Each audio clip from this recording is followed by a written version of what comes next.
Good evening, everybody, and hopefully all of you are having a good day today. It's Thursday, the 15th of October, and I had an alright day myself as we get Star Trek Online loaded. And I waited till after the stream started to load the stow because we all remember the issues we had on Sunday night with Overwatch, where we actually had to restart everything. As I am donning my Philadelphia Fusion jersey this week, and it's a custom jersey. I put Kazdan on the back and number 99. Why 99? Because, why not? I don't really have a favorite number, so it's like it'll typically be my go-to number for almost anything. If I have to put a numeral on something.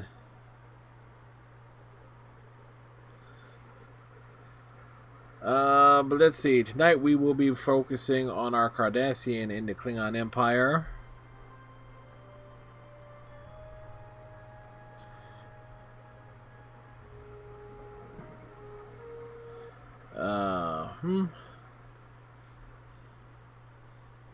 Gotta love it when that happens.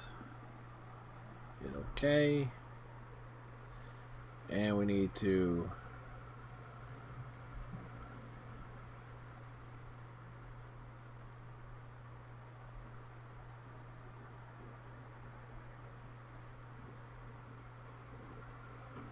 put that in there. Alrighty.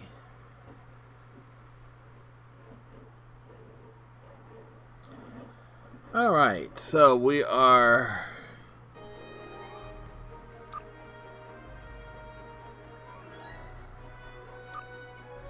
and I think we might need to rebuild Sora.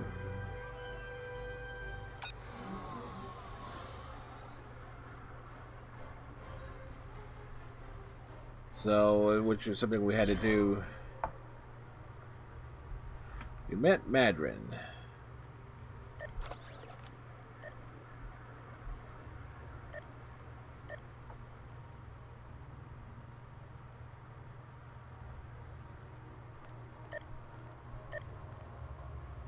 The Lukari have launched a new starship designed for deep space exploration. While the ship is primitive, it shows great courage on their part. Such bravery in the face of the unknown is truly honorable. Of course, they may encounter hostile cultures in their travels. If we are with the Lukari, we can find honor defending them in battle and demonstrate the benefits of an alliance with the Empire. Go now and see if the Lukari have the strength to become worthy allies. Alrighty, so we're beginning what is essentially the build towards the Zenkethi story arc. Serve the Empire well.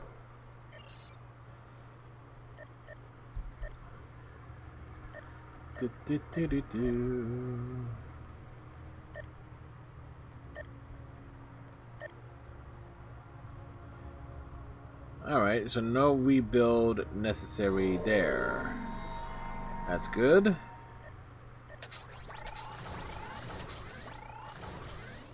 Do.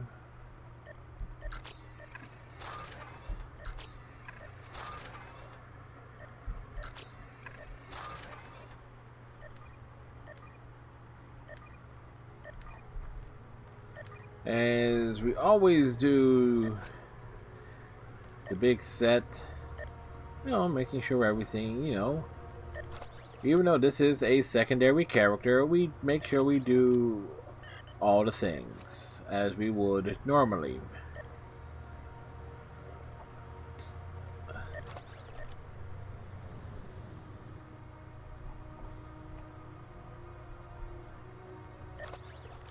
We need something that has a 50 on the tactical side. Oh no, we need something higher than that.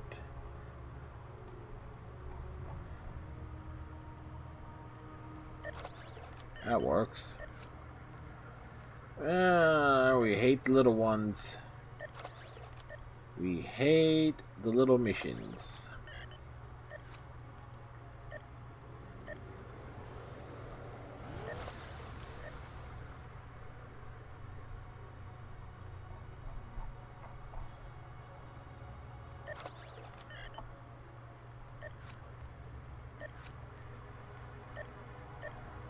The reason being is that many folks discovered that, you know, sometimes it disrupts the stream, my pacing and everything. Alrighty. We got 45, 45, 105.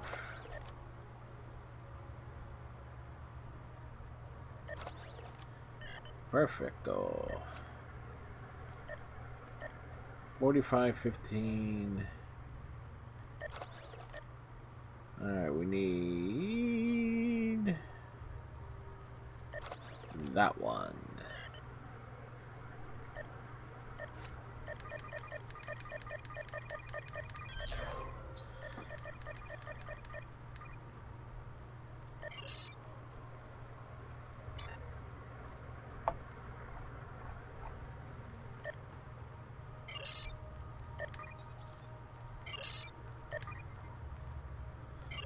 Dude has unruly beards.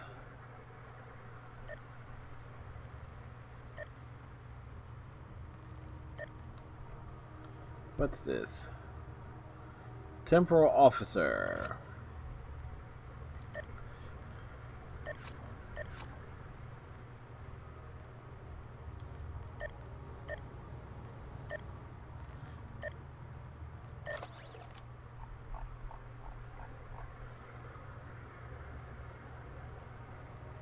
This is, what is this? That might be useful. So keep that.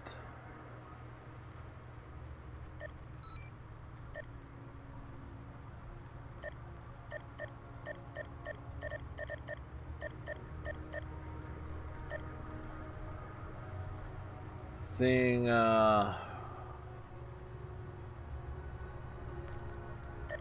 we can get rid of that.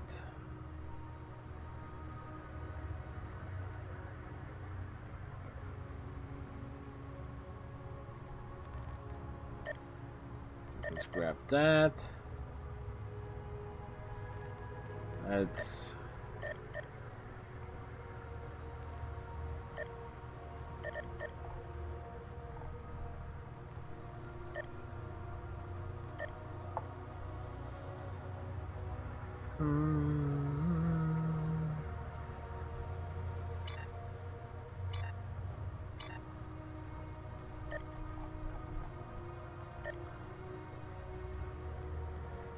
Alright, where are we on this ship?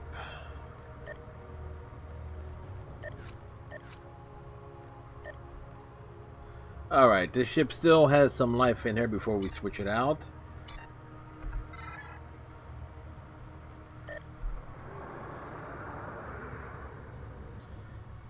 Reason being, as we do like to rotate ships and everything, and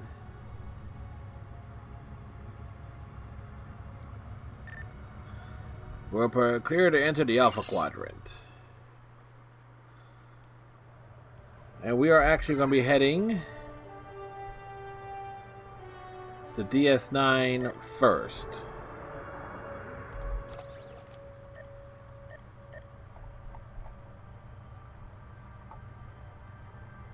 I think about it.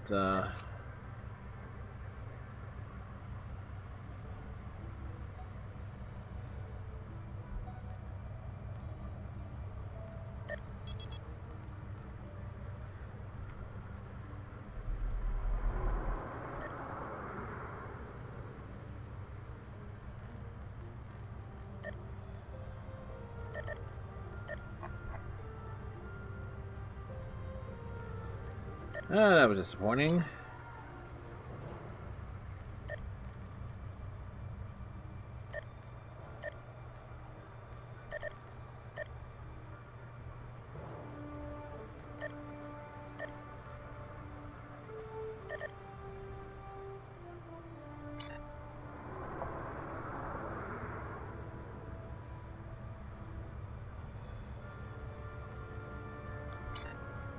Never could find a proper thing there, but let's see if we can.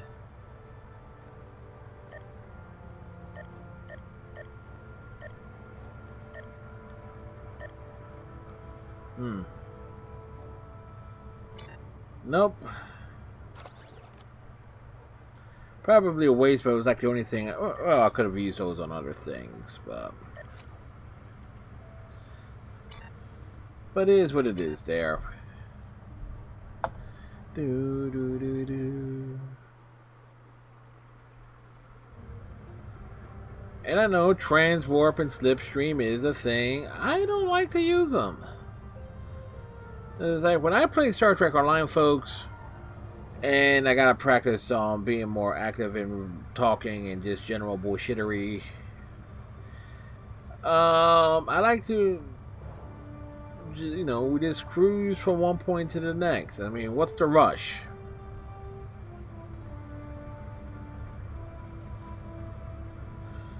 I mean, this is like typically like a 4-hour, a 3 to 4 hour long stream anyway, and so it's like, might as well get the little submission out of the way.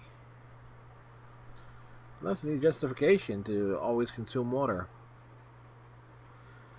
Third bottle of the day, folks. One following fitness boxing in the mornings, one during work, and one during stream. Typically, I could up it to 4 if I, you know, choose to have a bottle of water with lunch and or dinner.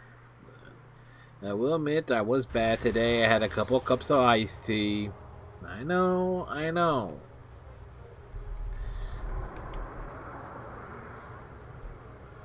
But we're trying to lose poundage, but we're taking our time. Alright. Beam us down directly into ops as we crash right into it, into the station here.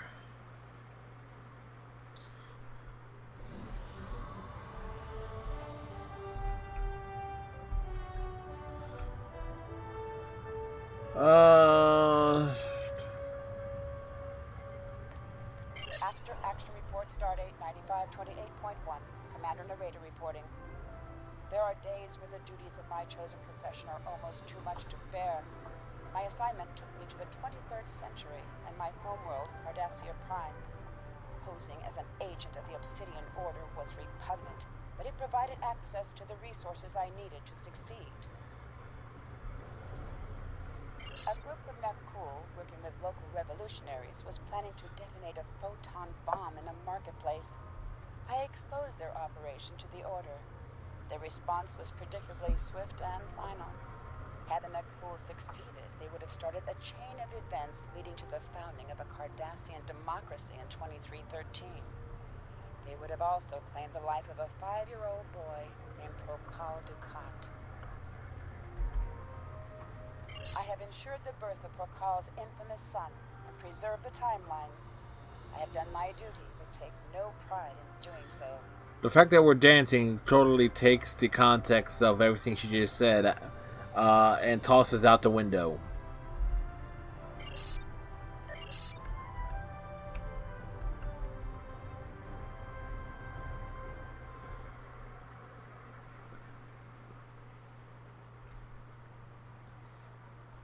Come on, everybody likes a dancing Cardassian.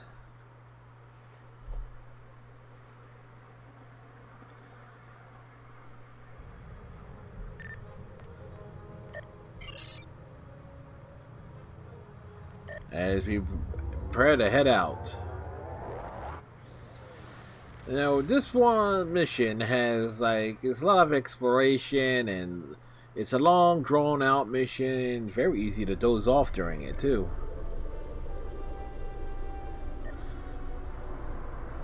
Hey, Bob Bear. How's it going, sir?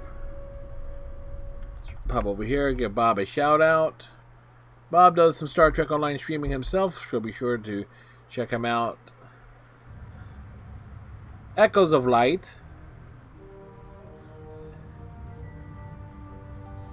Because if you play if you play the Star Trek Online missions the way I do, and basically take the time and trying not to go to full warp speed or full impulse and whatnot, you know, these missions do get drawn out quite a bit.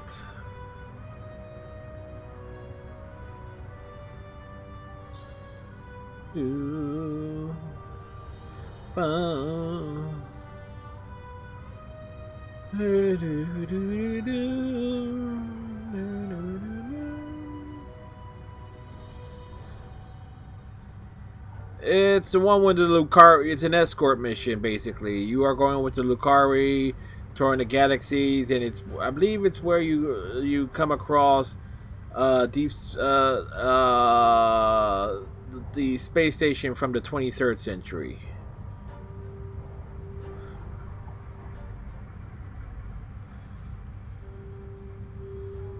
It's basically the first mission that starts setting up the Zenkethi and Herc story arcs.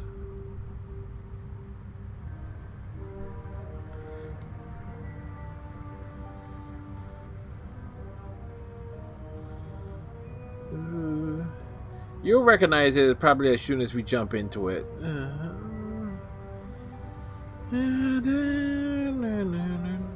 And tomorrow night, folks, we are playing Among Us. Oh, last time I did that one was when Discovery content was released. So, yeah, there you go.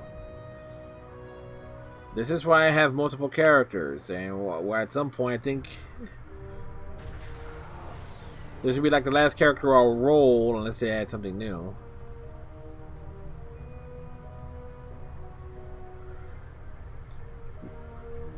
We've arrived in the Lucari system, Daha Master. I'm reading their starship in a standard orbit there. I'm picking up some comp traffic. It sounds like Captain Kumarke is in the middle of discussion with a Ferengi Daemon. Helm, take us to the Lucari ship. My dear friend Kumarka, just think about how much I can help. I try not to think about you at all, Martin. If not me, consider my wealth of useful contacts. For a what?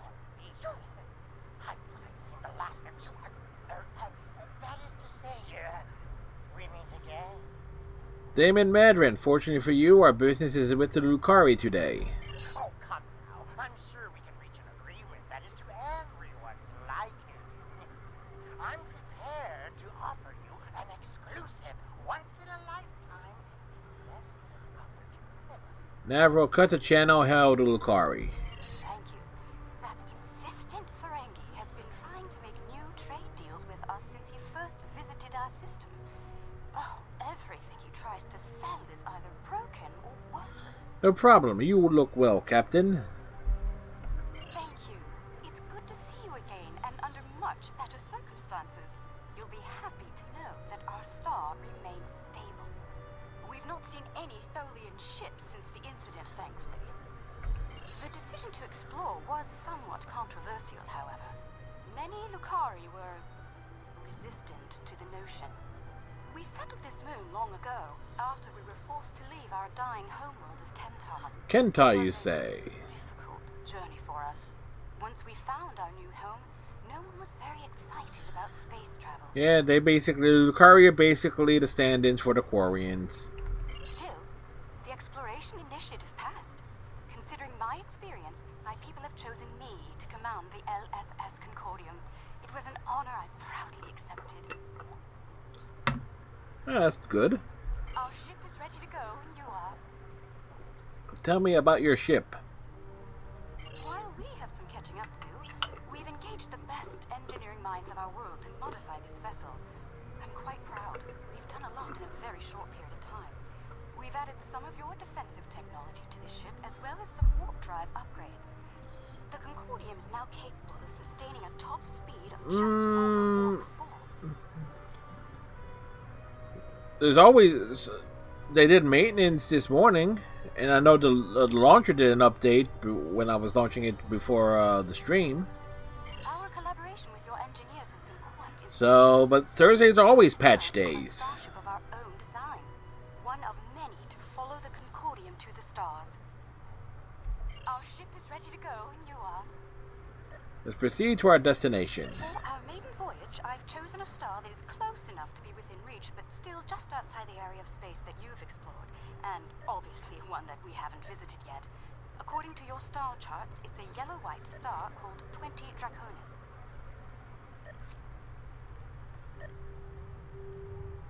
Alright.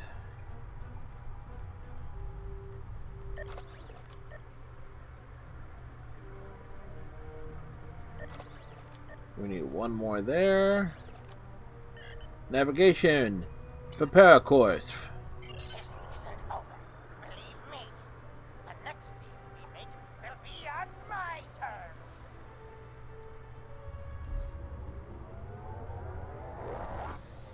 And away we go.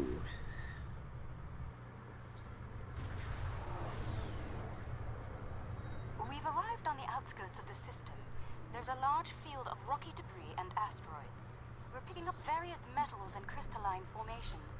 Should we approach one of the larger asteroids and take some more readings? Yes, we'll head to one of the larger asteroids and scan it. Because this will avoid going to full impulse. Because we got the Gelky. Readings coming in now. Large quantities of silicate, hematite, cadmium, iridium. Crystalline structures appear to be the result of deposits created under a heavy impact. Perhaps this asteroid was part of a larger one that broke up in a collision. Heading deeper into the field may yield more clues. Alright, Bob. I agree. Let's head deeper into the asteroid Sensors are field. picking up some movement on the far side of the asteroid. Not simple orbiting debris either.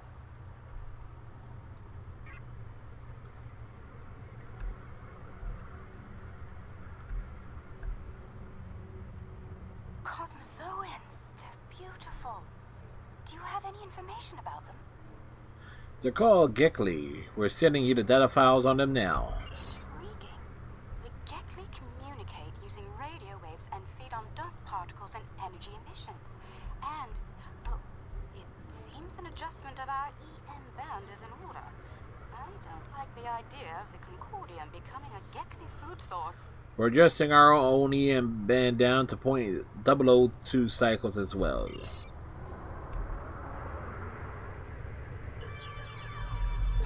We've adjusted our power systems. I'd like to gather more data on the Gekli before we move on.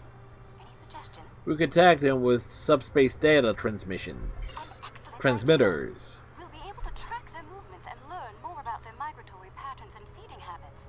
We'll need to get close in order to attach the tags safely. Agree. Get close to the Gekli and attach the tags with minimum force.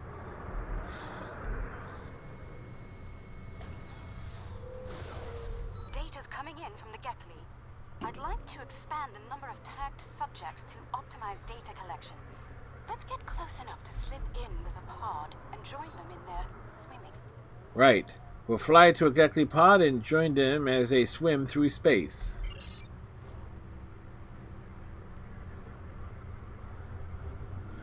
We were already heading over there.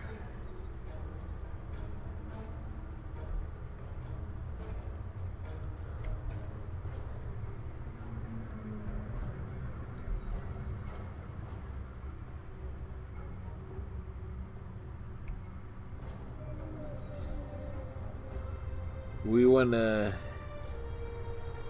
get in close.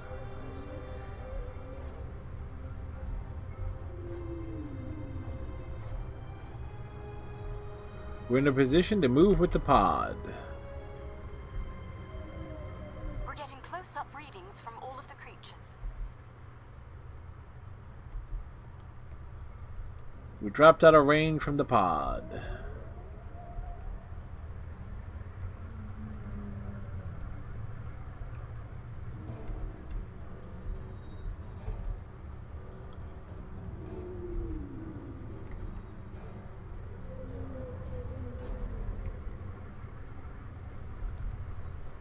treating us like one of their own. They're trying to talk to us with their radio waves. That was incredible. What a Incredibly bad flying, yes. We've spotted a larger group of them in an area not too far from here. This looks like a feeding ground for several Gekli pods. Let's go have a look. Very well. Helm, take us to the Gekli feeding grounds.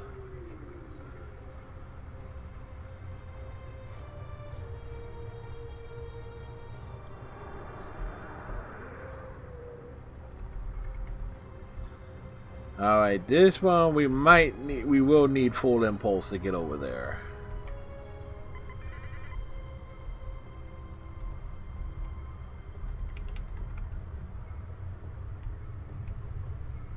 There are signs that several Gekli pods frequent this area. There's a lot of dust and particulate matter, but we can't see how the asteroids are getting broken down. I think there's something we're not seeing on the visible spectrum. Your ship has a stronger deflector than ours. Can you emit a particle wave? We could use that to illuminate things that might be happening in different spectra. We can emit a multi-spectrum particle wave.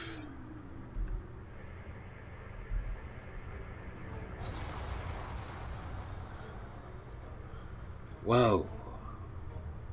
There's some kind of subspace shear in here. It's causing cosmic strings to snap off and break up the asteroids. That must be why the Gekli feed here. There's plenty of particulate matter for them to consume in the debris fields. I think we've collected some solid data here. We're ready to move on when you are. But we got no lore. Let's see what lies ahead. Warp speed. Probably need to shave. Here. Sensors are reading a swarm of comets passing by this stellar body. They look to have an orbital period of about 173 of your standard years. I'd like to know if they came from outside of the system and were caught in its gravity, or if they originated here. Shall we take some scans? That's a good way to begin. Scan the comet. This comet is mostly ice and dust. There are indications that the cometary matter formed around a magnetic core. The other comets may be more interesting. Let's move to the other comets and study them closely. Great. Let's check out the remaining comets as we cruise on ahead.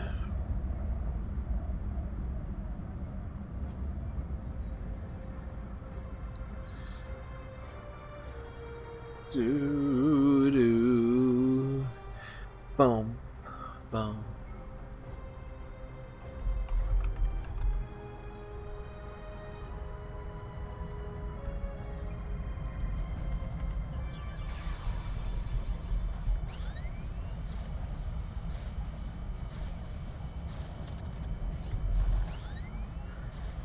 So you actually can see what's happening there.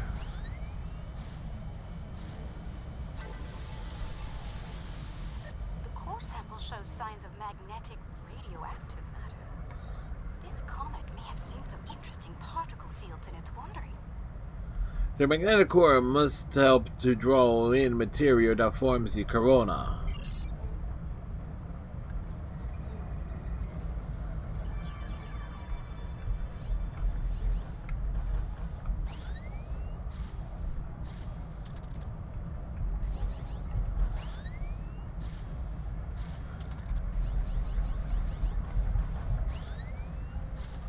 I'm curious as to why this thing triggered again.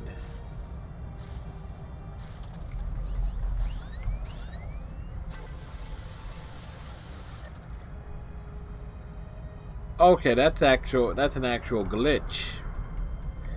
It glitched out, folks.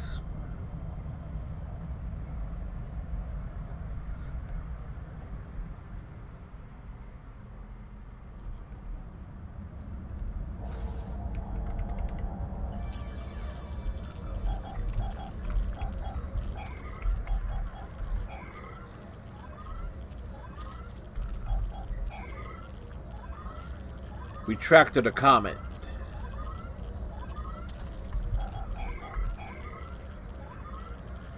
Holding it steady.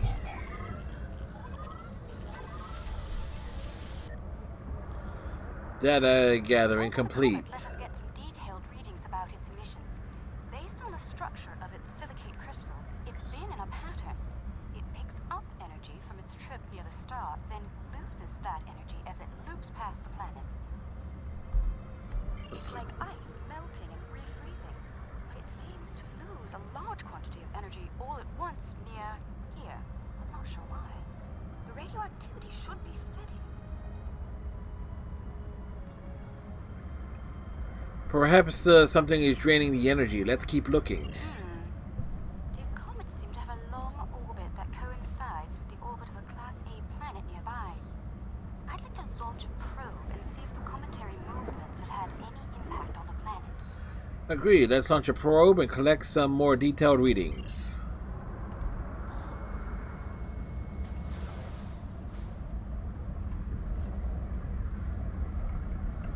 Since we need to head that way anyway. Probe data received. The planet is radiating a considerable amount of heat for its size. Nothing our shields can't handle, but I don't see any expeditions to its surface happening anytime soon. Curious. I'm picking up several large moving sources. Planet is geothermal in nature. Sensors indicate there are life form of some kind. A cosmozoan, but not the Gekli. I'd like to study them if we can. Let's go take a closer look at those life forms. Life forms, do do do do do, you tiny little life forms, do do do do do, you precious little life forms. Oh, where are you?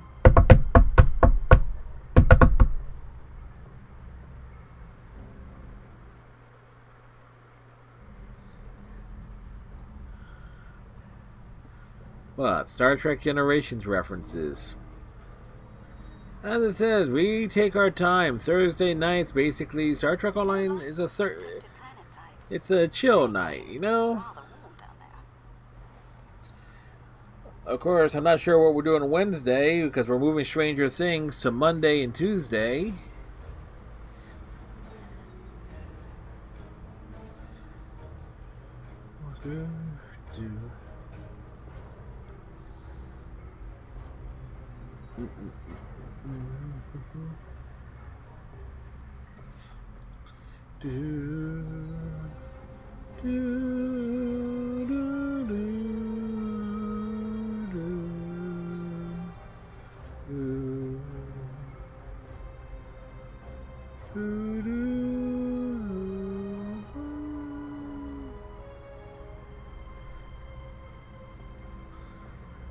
We come out around the planet. There they are. Magnificent, aren't they? Yeah, they're nice. Kind of large.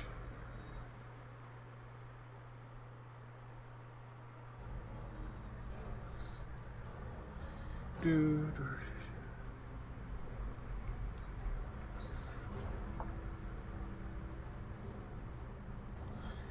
Bah.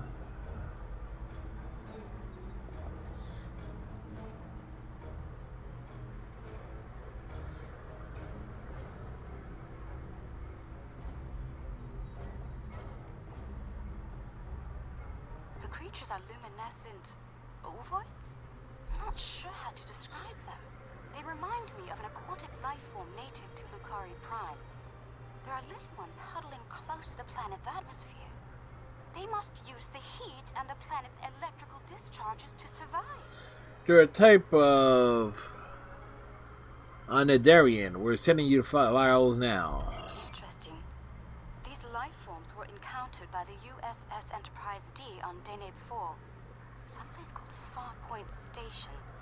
They haven't been seen anywhere else since. We shouldn't harm them or their young. Let's transmit a greeting, then be on our way.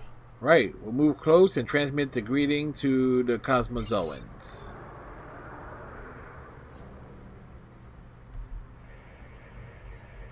The color display must be a form of communication. I didn't realize that life forms could exist in this fashion, living off the heat of planets, feeding on the particles in space, absorbing radiation from the cosmos. There's so much to see.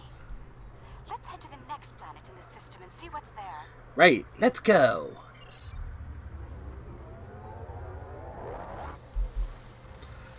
Are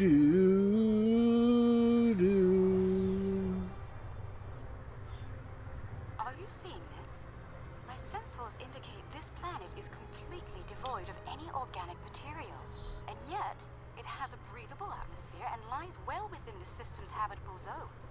Most curious. Agreed, I think a closer look is in order. I'm picking up residual levels of radiation. Oh my. I believe I know what happened to this world. Some kind of proto-matter wave happened here. Protomatter, but that's dangerously unstable. Not if you know how to resolve the chaotic turbulence with a tarfine reduction. This was a recent event. Some kind of proto-matter incident happened, and it wiped out all life on the planet. I think we should send an away team down to learn more. Agreed, we'll beam down to see what's happening. Lita, Monet, you're with me. A Klingon, an android, and a holographic Bajoran walked into a bar. The Lucari ducked. Oh, not sure I'll ever get used to transporters. Let's see. Initial scans suggest this area used to be inhabited, but I can't find a single trace of organic matter. None. I see some carvings on those canyon walls. Let's take a look. The pillar next to the canyon wall looks interesting as well.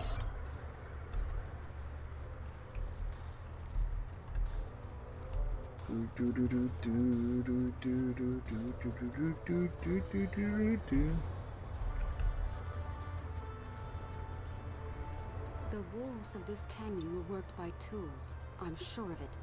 Sentient life forms lived here. Until the proto-matter detonation. This pillar here, it seems to be a sign pointing to that canyon. Perhaps a pathway there leads to a settlement of some kind. I'm reading metallic objects there as well. Shall we take a look? Yes, let's follow the path to the canyon. And I know I'm going to need to write something down. Give me a moment.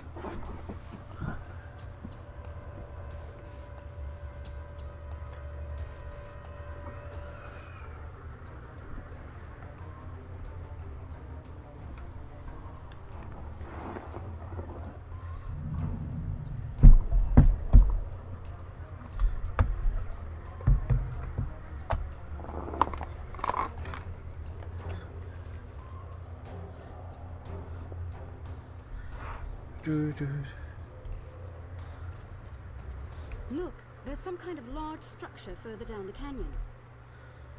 Indeed, there's something up ahead.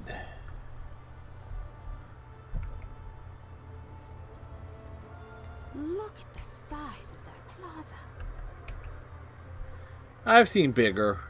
These people must have had quite a developed culture. Let's take some readings up there. This looks like a town square or ceremonial center of some kind. I see some murals on the far side of the square over there by that arch.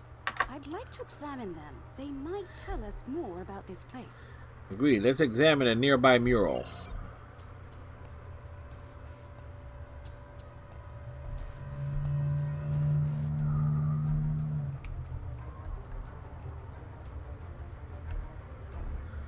I need to check something here.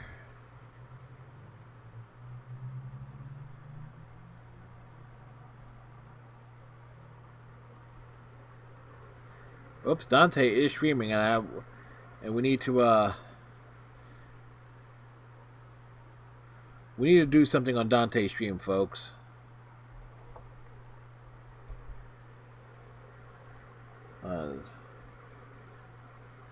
You guys are going to hear it.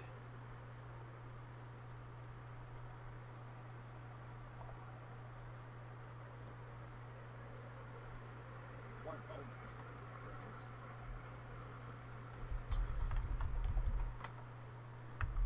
Oh, I can plug my phone in. I forgot.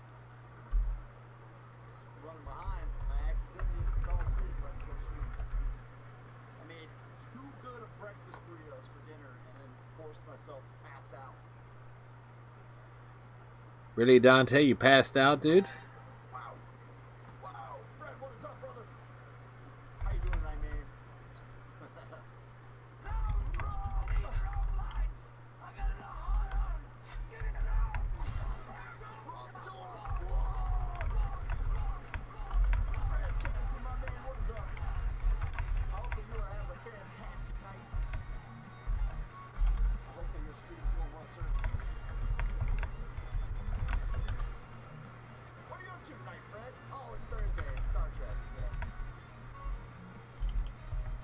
You got it, dude. Goose hold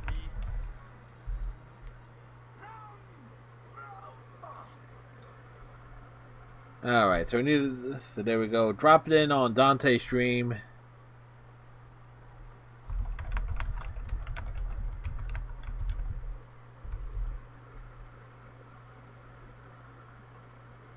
That's me.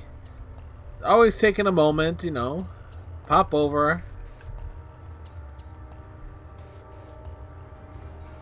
These murals depict people bringing some objects to this place. Crystals or gems, I believe? I love the fact that the arrow is going right through us. You think that arrow should be up higher? Great significance to them. The next mural may hold more clues for us. Let's have a look. Really, let's check out the next mural.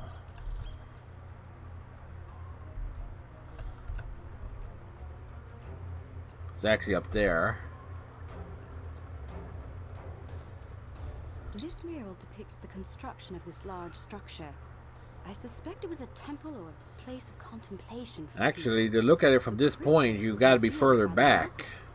Perhaps even worshipped by them. We'd better have a look at the next mural, don't you think? Yes, let's examine the next mural.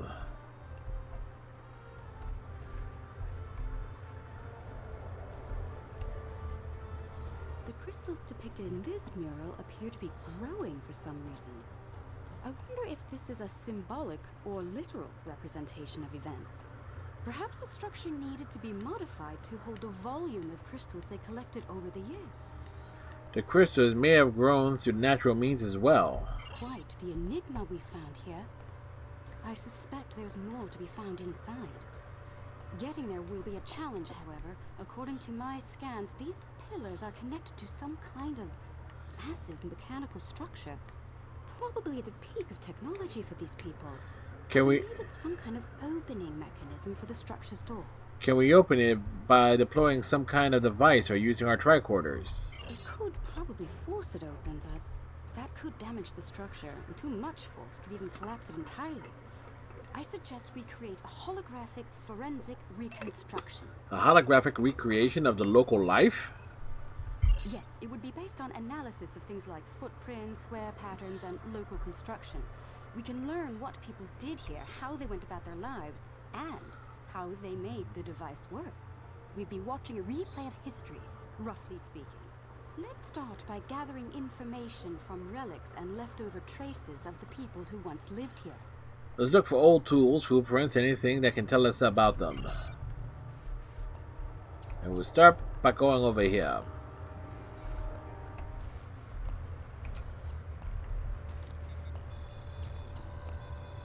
These artifacts were used with opposable thumbs and indicate a likely hand span of 22 centimeters. They had big hands. Based on these footprints, these people had a stride that places them at about 1.6 meters on average. They were short. The wear patterns here show us that people leaned against here frequently. This was a meeting and gathering area. Strange. These relics should be covered with dust and sand, worn away by time and wind. But they're all uncovered. No organic matter left, and everything left behind in its place.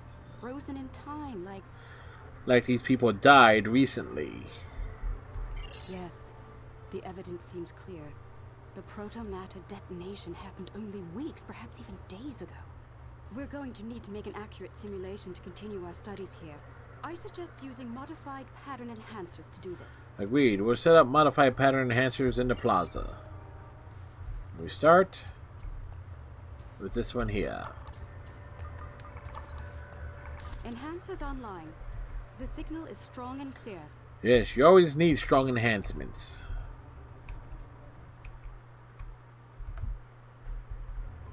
Whoops.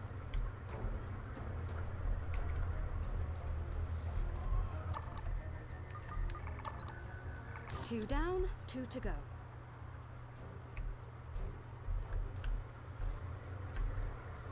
Doo-doo-doo.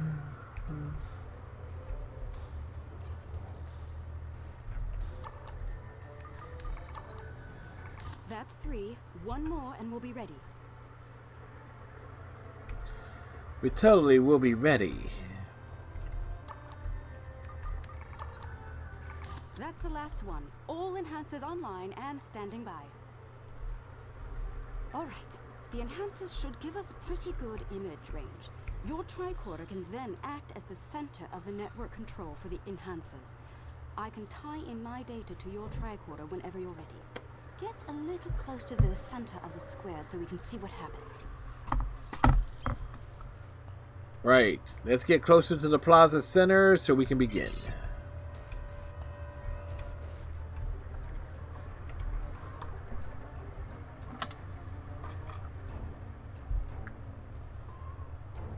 Bottom right. Note that the alien is Top using right. the pillars in a specific order.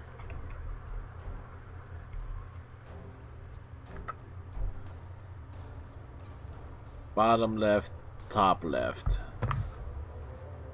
They're making the murals match up on each pillar.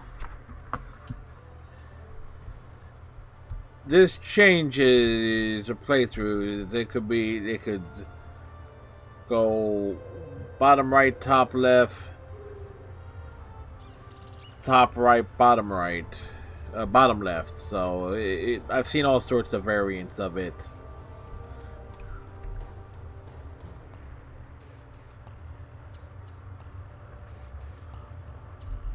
Looks like some kind of functionary, priest or bureaucrat, I think. It's Well, actually one of the looks few like things turning that murals on the involves walls. having to write stuff The down. top mural on each pillar seems to be locked in place for reference. We should follow the order they used on the pillar murals. If we can turn them correctly, I believe we'll unlock the door. Turn the mirrors on the pillars in the proper order to unlock the door. Got it.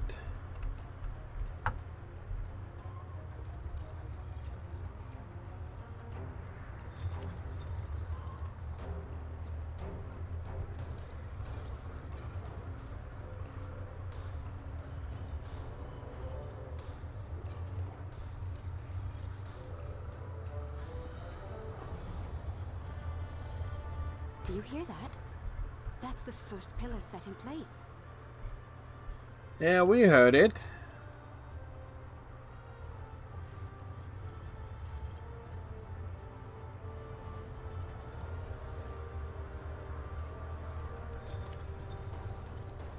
That's 2 pillars set into place.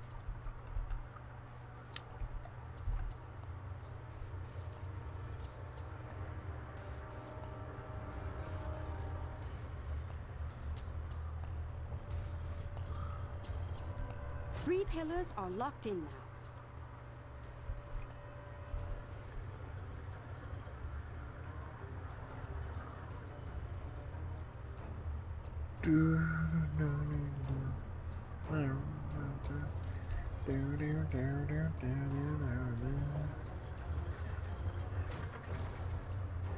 Open sesame.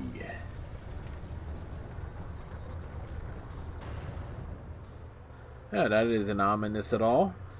That's it! It's working! Well done! Shall we see what secrets this building holds? I think I see another mural inside the doorway. We should take a look at it. Yes, let's go inside and check out the next mural.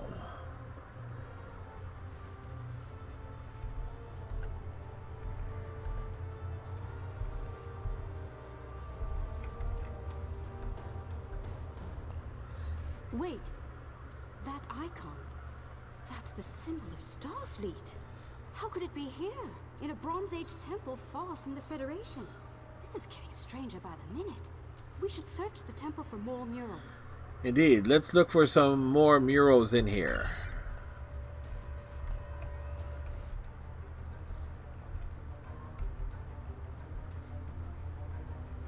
Those people in the picture, they don't look like the others.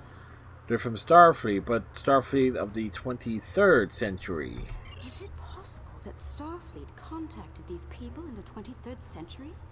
If so, why would they keep such a thing a secret? We should head deeper into the temple and continue our search. Affirmative. Time to search for answers deeper in the temple. I think the panel on the wall, those inner clear doors across from the panel are opening.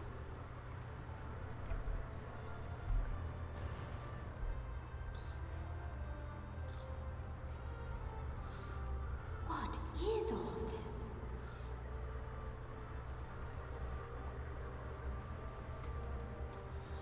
The thing.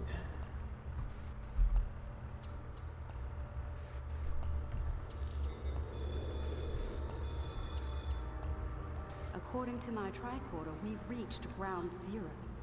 This is where someone detonated the protomatter bomb. From here, a self-propagating cascade of proto-energy radiated outward in all directions, washing over the entire planet. Could this have been a failed terraforming project? Doubtful. I believe what did this was built specifically as a weapon. There's no new ecosystem. All life was eliminated. I'm picking up a residual energy signature here. Take a look. 16-centimeter wavelength with a slight kaon leak. I've seen this before. It's a byproduct of Zenkethi technology. Zenkethi? Here? Sir, we found a derelict space station in orbit around this planet. It's unpowered and covered in decades of dust, which made it hard to pinpoint the asteroid ring. Unfortunately, we aren't the only ones to find it. Several starships have arrived in the system, and they're laying claim to the station. What should we do? Give me a direct site-to-site transport directly to the station. Keep the Lucari ship protected.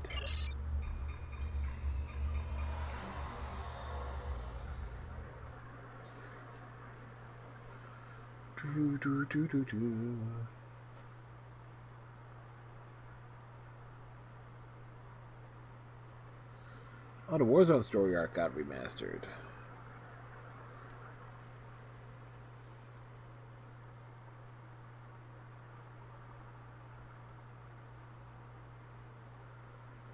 Do, do, do, do, do, do, do, do, do.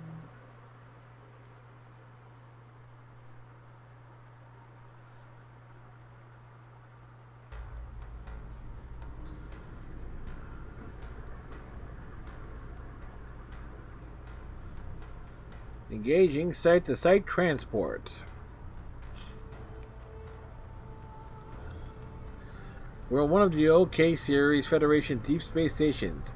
But how did it get out here? What happened to it? There's a placard over on the wall. Let's see if there's anything recognizable. It says Deep Space K-13.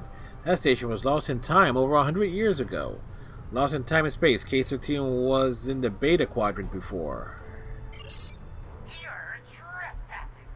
I'm claiming this station as salvage, along with everything in it. A piece of history like this will be quite the vacation site. Experience life on the final frontier at Modron's K-13. But I digress. Unless you're here to discuss leasing opportunities, I suggest you beam off my station.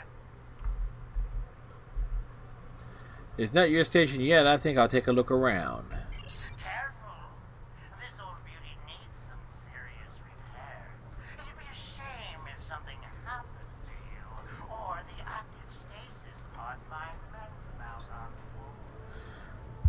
Then I'd see nothing like that happens, Damon. But tech out. Fair warning. My Gnostic gods aren't very fond of signatures.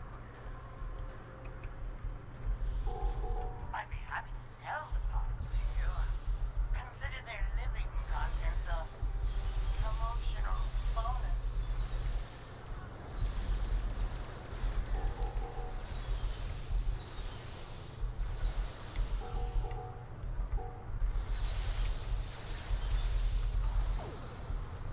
Vaporized.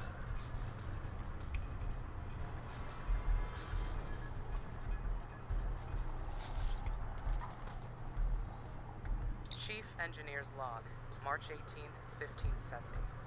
Had a discussion this morning with security about our Klingon prisoners in the brig. We can't just leave them locked up, or execute them, or exile them on the planet below. Setting them free isn't a popular notion either. We're still looking for options, but I think the stasis pods we have in medical will come in handy real soon.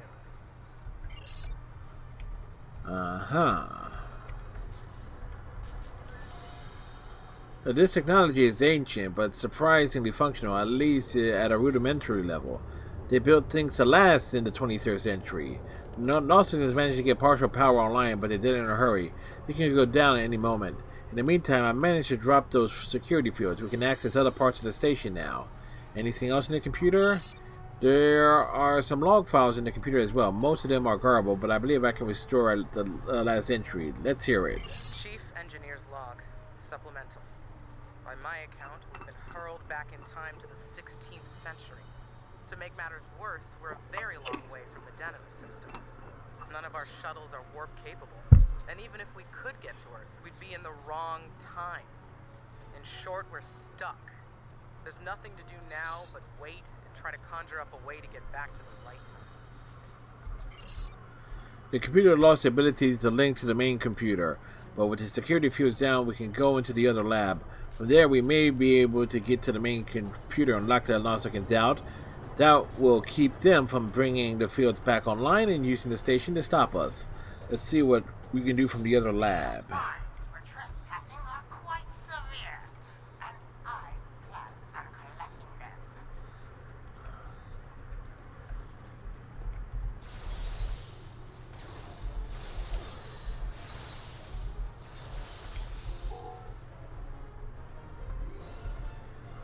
Looks like the doors are locked. We'll have to find a way to bypass them.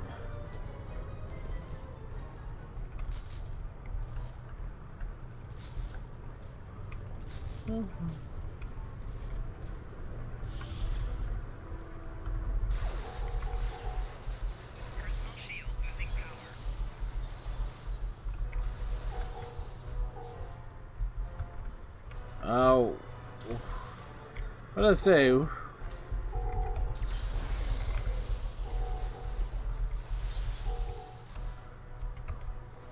So where did they go? My crew abandoned me.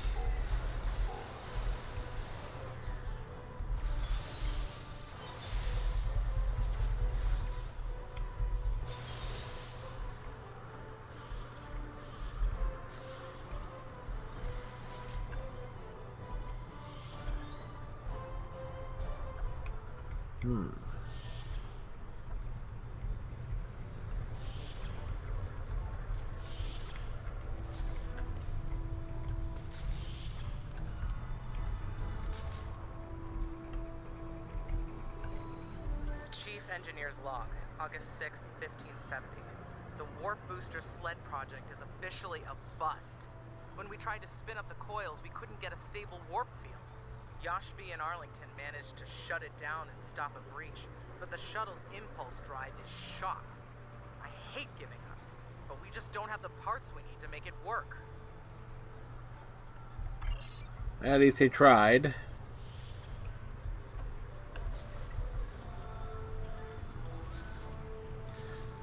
I'm knocking the Nausicaans out of the main computer. That will keep them from taking over any more of the station's subsystems. Good work. Any more information? There's another log entry. Play it. Chief Engineer's Log, April 17th, 1570. Today we visited the planet we're calling Draconis 3 to collect supplies. The good news, there's a humanoid civilization down there. The bad news, a potential Prime Directive violation. Our landing party was seen beaming in by some of the locals. We're hoping that doesn't impact their culture in any way. One thing's for sure, they can't help us go home. Their tech level is Bronze Age at best. The station's so old and badly damaged that most of the security systems don't work anymore. However, if we can take over the central hub, we can lock it down and keep the Nausicaans from bringing anyone else over.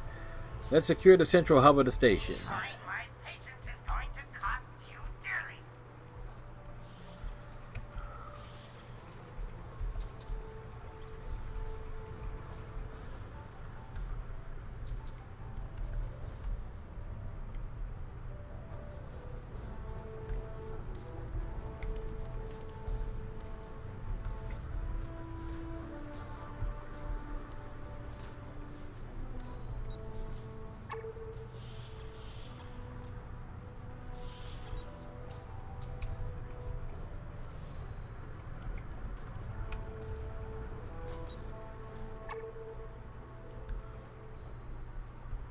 At least it's getting them to move.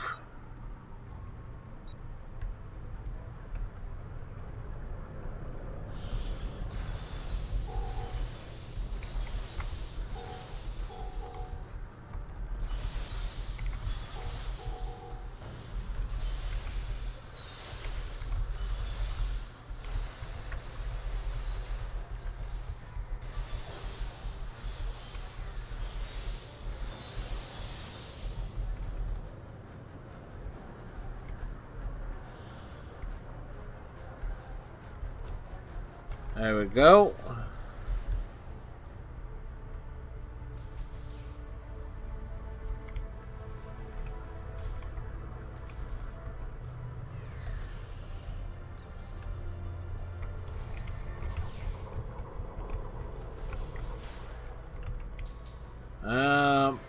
Okay, things happened.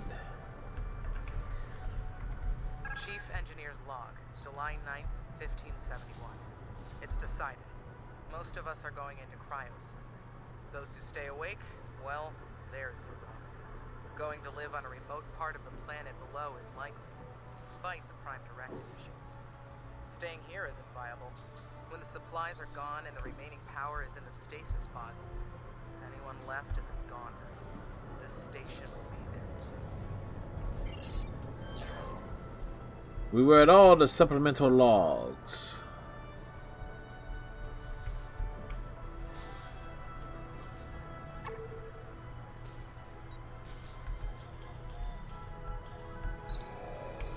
Auxiliary power is coming up now, activating a low-level scattering field that will prevent Nausicaans from beaming over reinforcements. Excellent. Anything else? I've found one last log entry in there. Afraid the rest of the computer's memory is heavily corrupted. Chief Engineer's Log, July 26th, 1571. Most of us went into stasis this morning. There weren't enough pods for everyone. 3 of us had to stay awake. We drew lots. Tavon, Sheridan, and I were the lucky winners. Since we're out of options, we've decided to go native and live out our lives under Conus 3.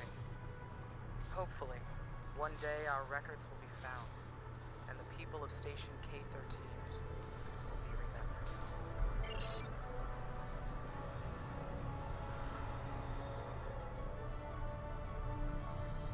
Rule of Acquisition 431. When the shooting starts, let the mercenaries handle it. Handle this, Captain. Funny thing is, I think my officers went and killed him already. The Prime is trespassing. The second down.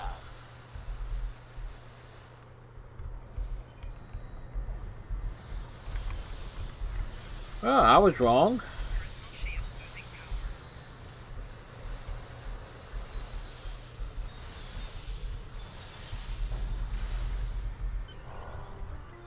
Couple roundhouse kicks and we win.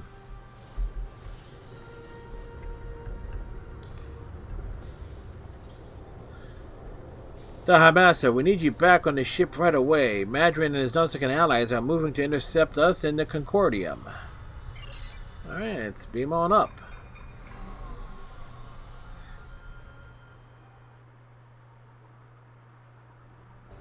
I see you took out the Nausicaans on my station.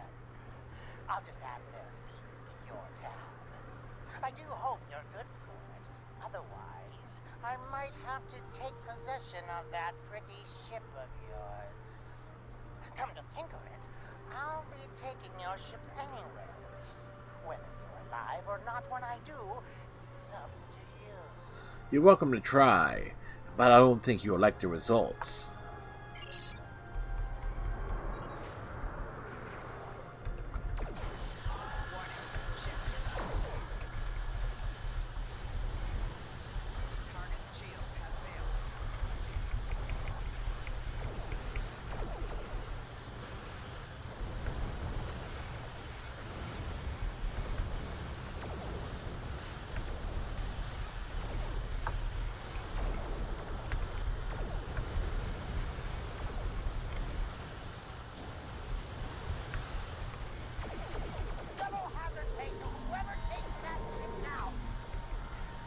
Might want to give them triple hazard pay, because we're kicking their butts.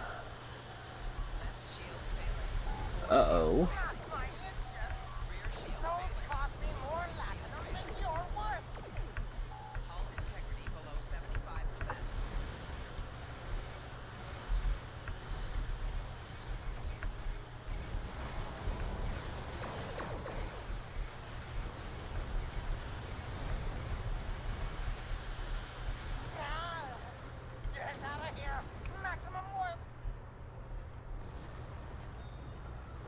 Nothing like explosions in space.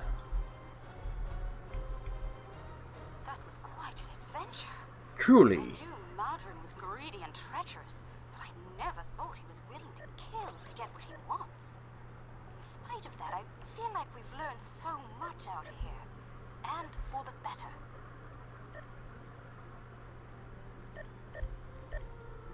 It's not often like this dangerous, but it's often like this dangerous, but also filled with discovery. A trek among the stars. Indeed. I'd say our first flight was a success. Now we need to share our discoveries with everyone back home. I hope today's events will convince my people of the continued need to explore and to be part of the galactic community. With luck, we'll do this again sometime, and soon. On behalf of the Lucari people, thank you. You're welcome, Captain. Safe travels. Bum, bum, bum, bum, bum. We need a 20 piece. I say that these events are better described as harrowing. The Zenkethi have been quiet for years now. They're using protomatter bombs and committing genocide. There's also the problem of K-13. How did it even get here? What do we do with it? I suppose these are all problems for command. On all orders, all stations that reported in, we can depart on your orders. Get us out of here.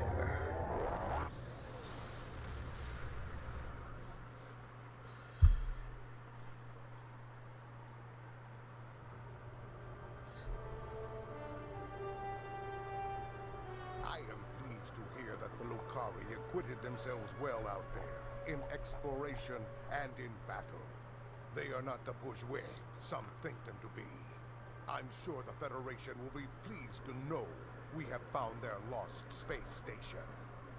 I understand there were Klingon warriors from the 23rd century preserved in stasis pods there. They've got a lot of catching up to do. Now then, this Zenkethi protomatter bomb you mentioned. It is a coward's weapon, but we would be foolish to ignore it. We will use all means, diplomatic and otherwise, to learn its secrets. Serve the Empire well.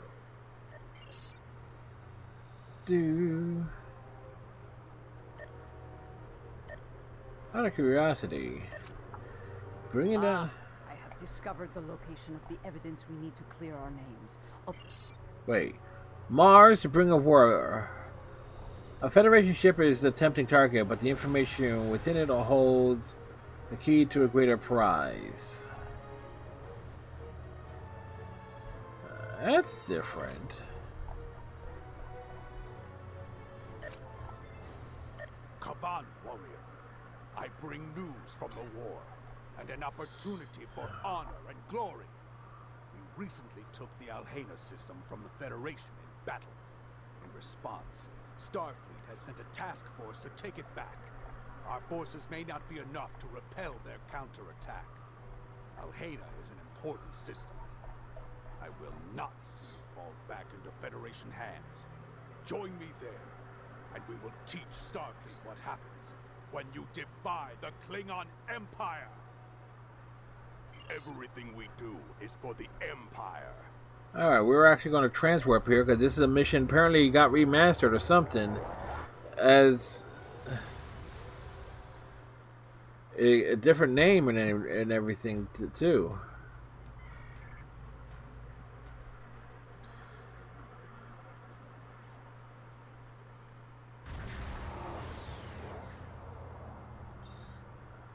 There is an incoming hail from the station's commander. On screen. Good. More warriors to join the battle against these Starfleet thieves. This was Imperial space for centuries, until the Khitomer Accords gave it to the Federation. A mistake we have corrected, as you can see. It appears Starfleet disagrees with your claim, Commander. Bah! Let them whine like newborn tards. I have but one answer for them. Glorious battle! Join the fight, and we can litter the stars with the wreckage of their ships. Fight well and die with honor.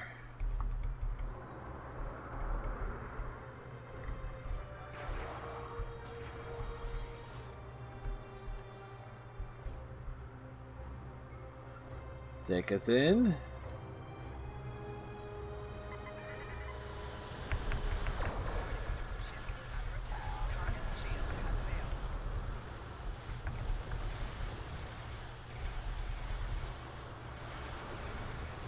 Enemy contacts inbound. Good. My crew hungers for more battle.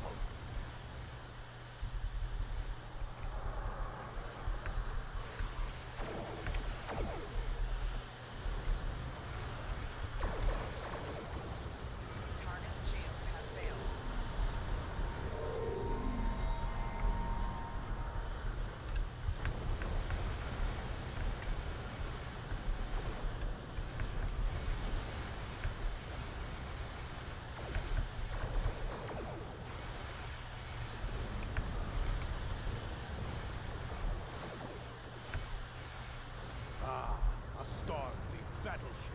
Disable it. There may be valuable command data on board. There's the USS DeWitt.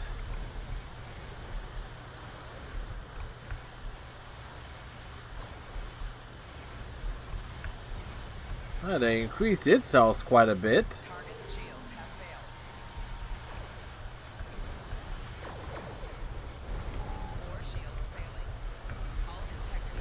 Well done. The Starfleet vessel is dead in space.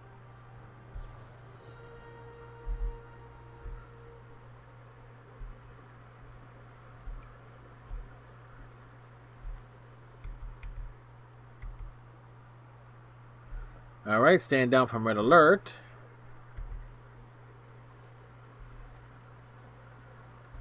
Good.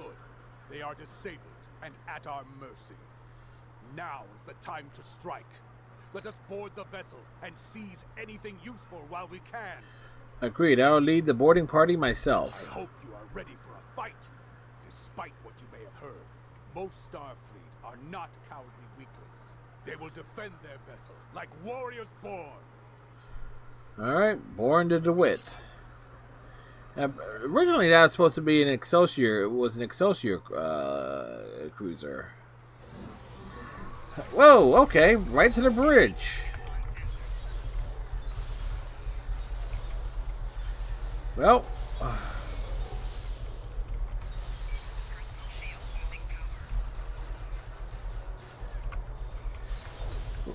then I see why they changed it to a Galaxy class ship.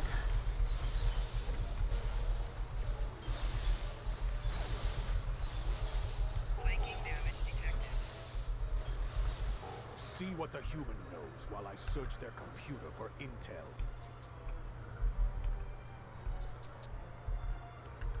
If you're going to kill me, get it over with.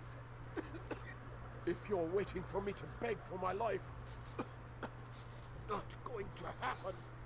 You have a warrior spirit, Captain. What's the Klingon saying? Better to die on our feet than live on our knees. That works for us too, you know. Answer my questions and you would die with honor, Captain. He's stalling, buying time for his security teams to storm the bridge. The turbo lifts approach as we speak. Guard the entrances while I extract intelligence data from their computers. Prepare for battle.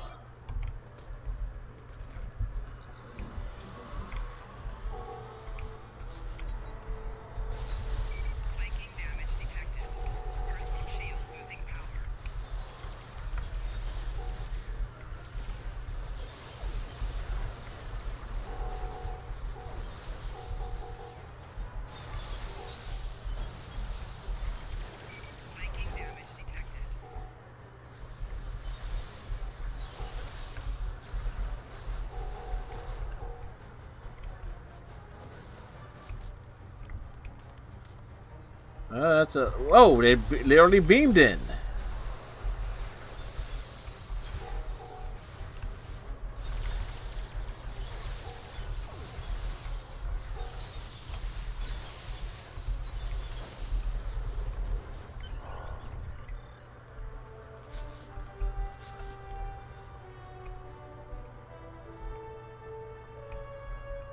My invasion of their computer systems has been very successful. I have found security command codes and transponder IDs for the Sol system. The very heart of the Federation. Indeed. We can do glorious deeds with this information. Deeds worthy of song and memory. Come, let us return to the ship. There is no glory to be found in a Starfleet brig. Alright, so they changed that. They took out the roaming of the ship. They shortened that up a great deal. The Starfleet vessel is too heavily damaged to be of any more use to the Empire. Indeed. Your orders? Do you wish to scuttle it, or leave its warriors to fend for themselves? They fought well and with honor. Leave them to their fate. Opportunities like this do not present themselves often.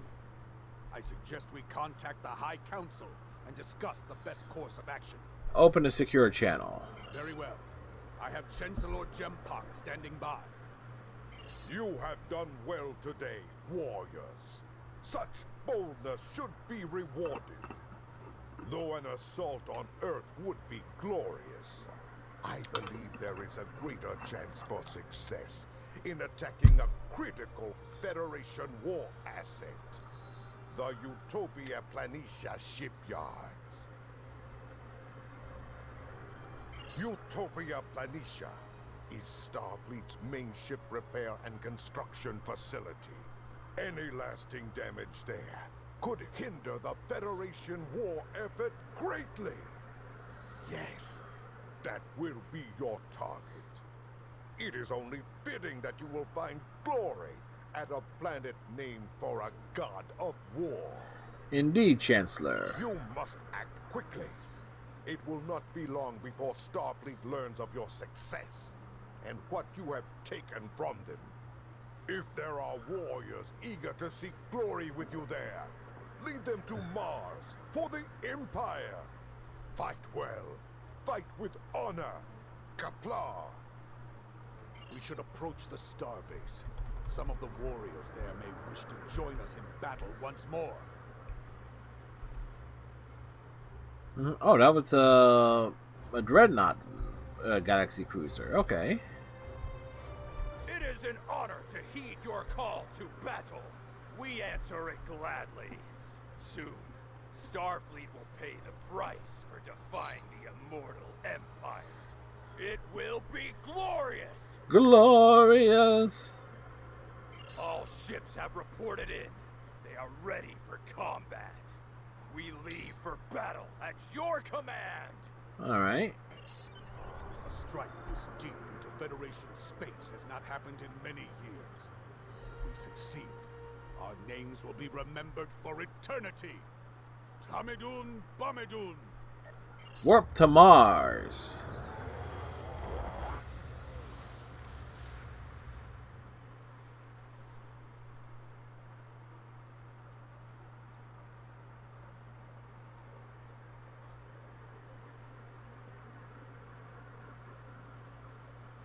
Now, hopefully they change this part. There it is. Mars. A harsh, scarred world. The humans named it well. We won't have time to destroy the main shipyard, but we can do considerable damage to their repair facilities. We'll have to deal with those Starfleet vessels. Agreed. Fortunately for us, the entire Third Fleet is not present. That is a battle only a fool would seek. It would be glorious for Starfleet. No, the token force in the system will fight well, but we have the element of surprise. And we are Klingons. Victory will be ours. Indeed. Also need to disable local communications. I can use the command codes we seized in battle to achieve this, but we must do it quickly. Wait too long, and every Starfleet ship in the quadrant will be summoned to aid their comrades. Understood.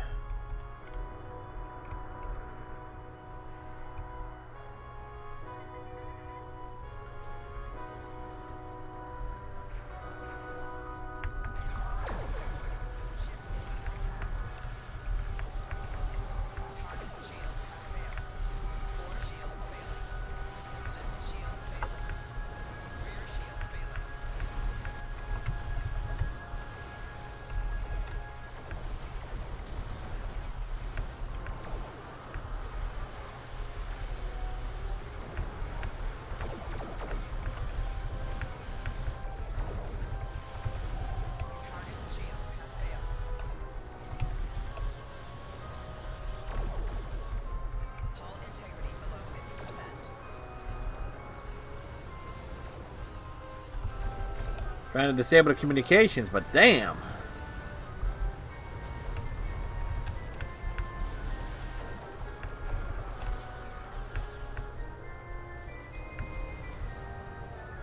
We are now jammed out system communications. This is Utopia Planitia Control. All ships, scramble for defense. Starfleet is powering up its ships. Destroy as many as possible while they are docked.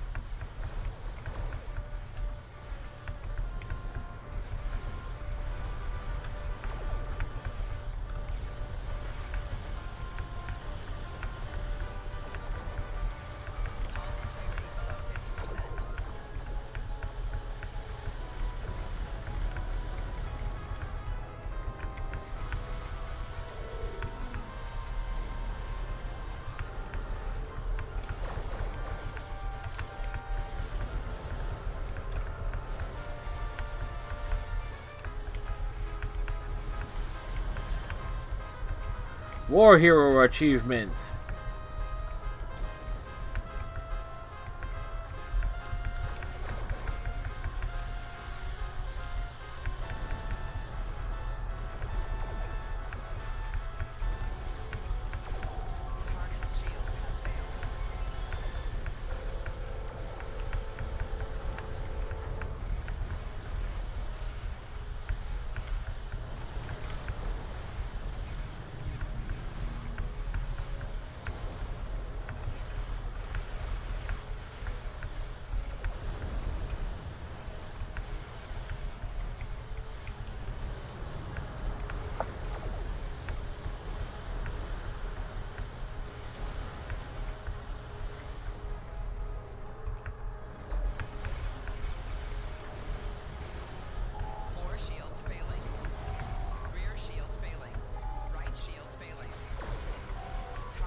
Huh. It is this.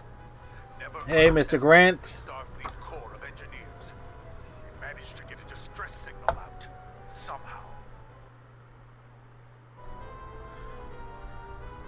Alright, and we'll don these for a bit. Probably configure the deflector array in new and devious ways. Mr. Grant, hopefully you're having a good day.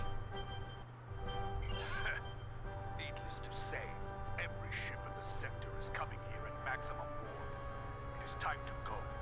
Let's regroup back in Klingon space and leave Starfleet to their ugly little red planet.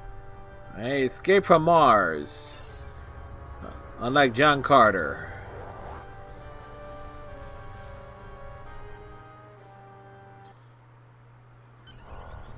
We are receiving communications that the Third Fleet arrived shortly after we warped out. Some of our ships did not escape, and warriors have been captured. Even now, the Federation is denying them a glorious death in battle.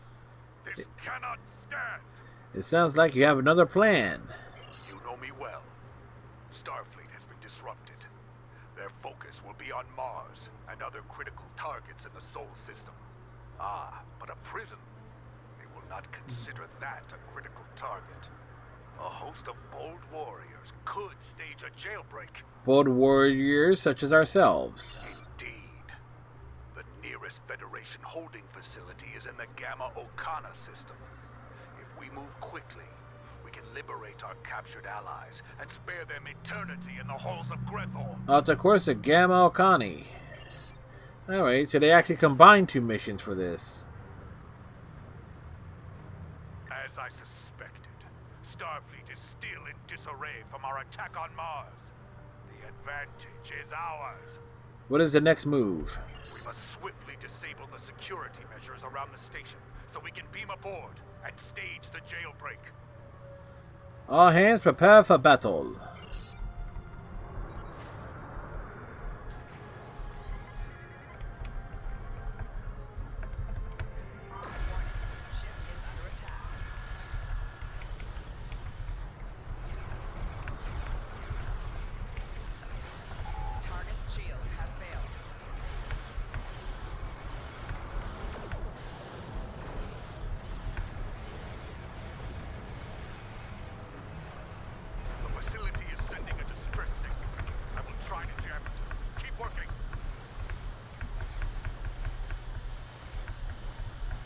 As we scoot along.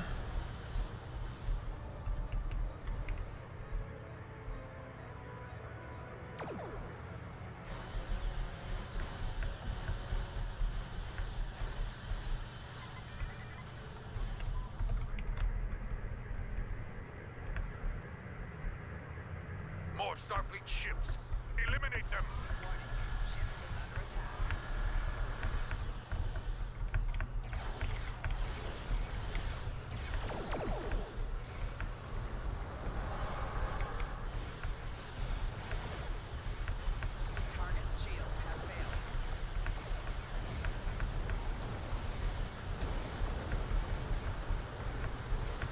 Do do do do do.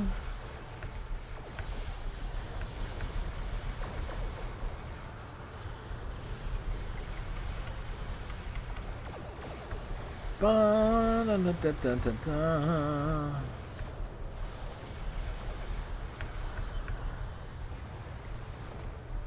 All right, that was a thing.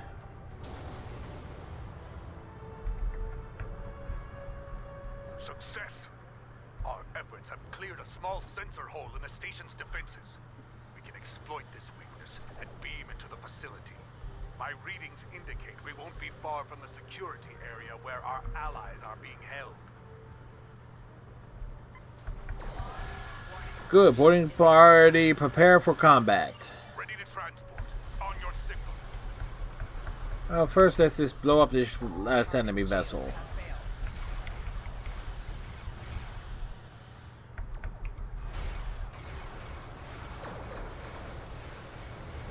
There we go.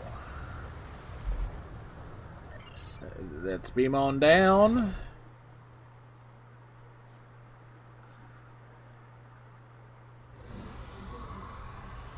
Reading several Klingon life signs.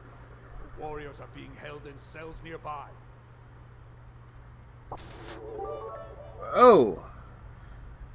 Feels strange to visit the TOS, but you know those old scientists, Spock, McCoy, anybody? Yeah.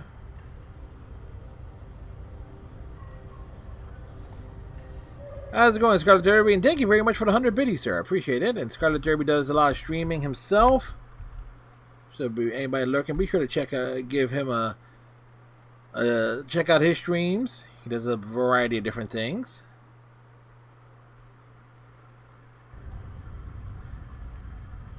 We will not leave this place without them. Move out. Grenade! Contact. Engaging hostiles. Well, this is going to be a mission that can easily see is like it's going to be padding the Federation death count.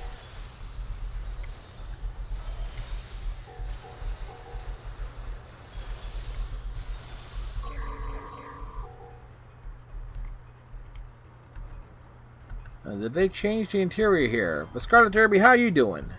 Intruder alert. All personnel to security stations. Which way we're going? Because we're doing the rest of this.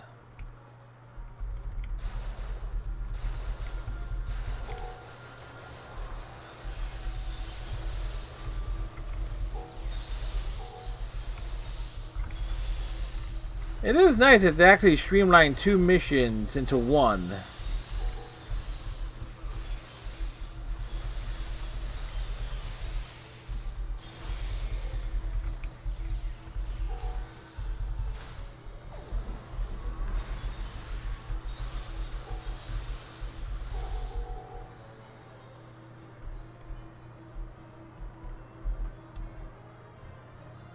Lethal was a Vetus I am using, and I upgraded these Withering Disruptor dual pistols. So that is what I'm using. My alternate weapon is the Kabali split beam rifle because I like the crossbow design.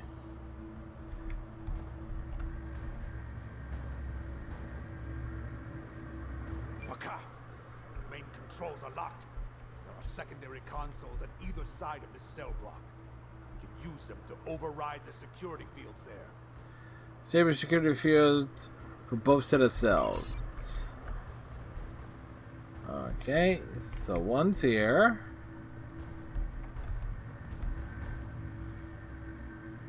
I will not die caged like a Hadebach. I will die a warrior's death. Well, if he insists on dying, I'm not going to stop him. Well, yes, Gornzilla. You know what? They give you a Gorn when you create a KDF officer. One of your first bridge officers is a Gorn. Well, might as well, and he's a medic, so might as well make him the biggest, baddest looking dude possible.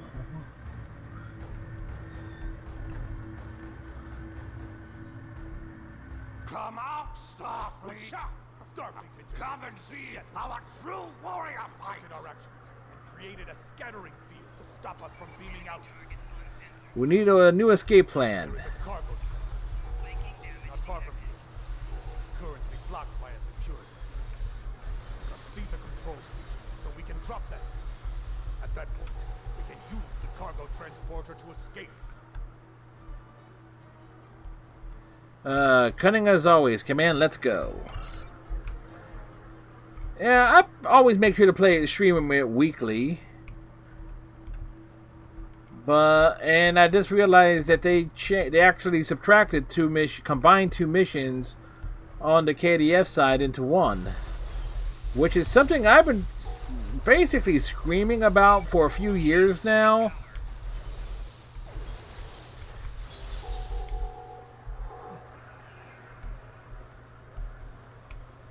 Now the question is this: if they went out of the way to do that for the on the KDF side, are they actually ever going to go around to redoing the Defari missions into making them a little bit more streamlined? Because they don't have voice work on those, so.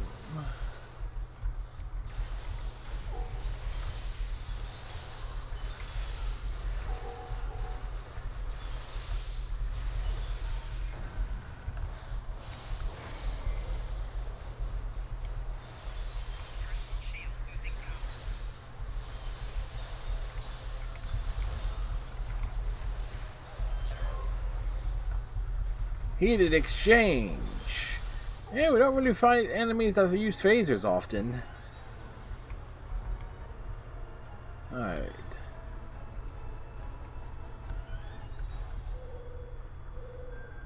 Not this time, Starfleet.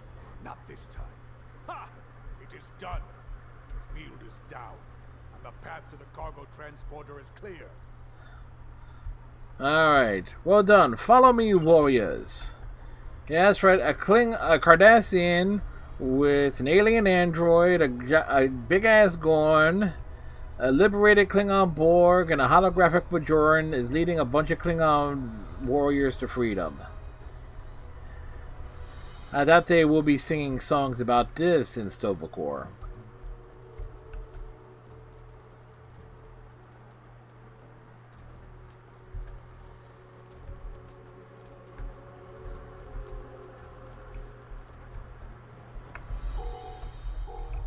Wait, what?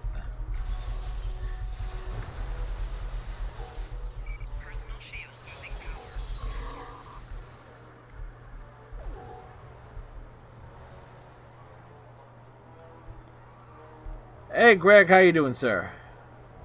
Ah, miserable Starfleet Takek! What is it now? The Starfleet Kotal is devious, more than Feklar himself. But he will not win this time. If I narrow the annular confinement beam... Yes! Okay, man, we are running out of time. Can we leave or not? We can, but only one person at a time. Hold the line while I control the evacuation. Prepare for battle. Okay. Defend the transporter room.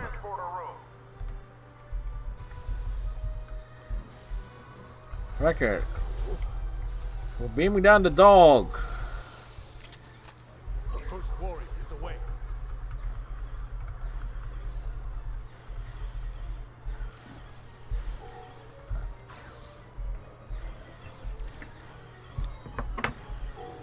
Second warrior transported.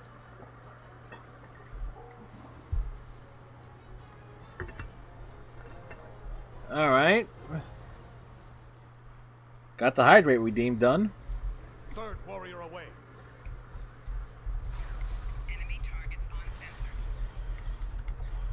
Oh yeah, that's why I always keep a bottle of water. Halfway there.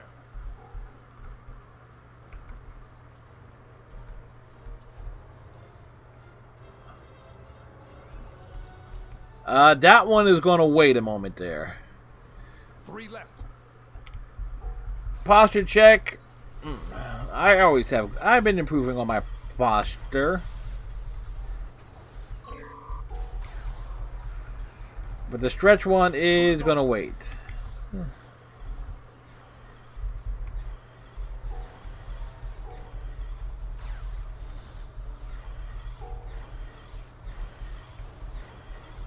Only one more.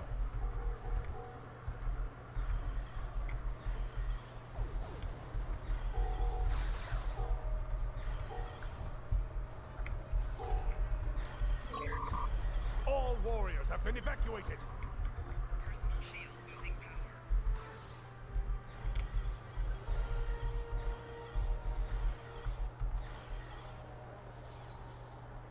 So we got the posture check done.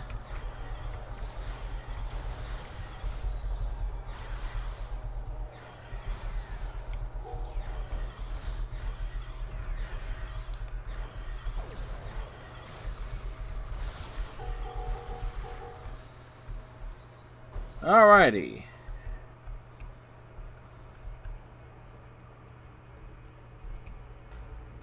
Prisoners have been evacuated, and I managed to foil our personal Starfleet Feklar.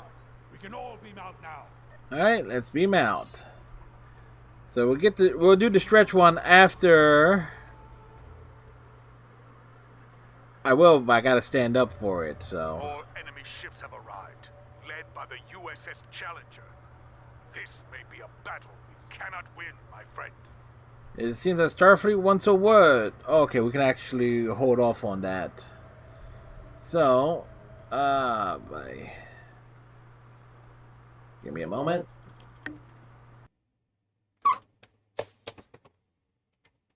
Hold on, I gotta flip the other camera up.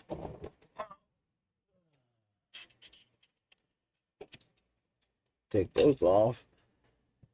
Alright. We're up. We're standing. Critical threat.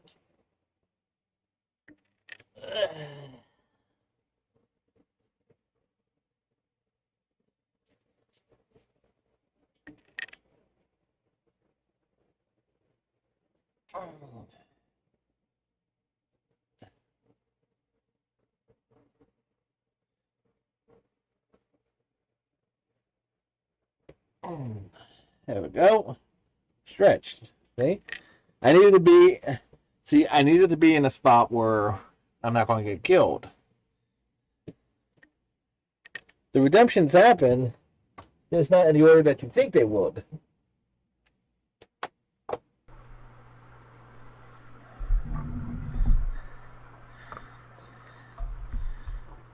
I always like the Meat Boy emote.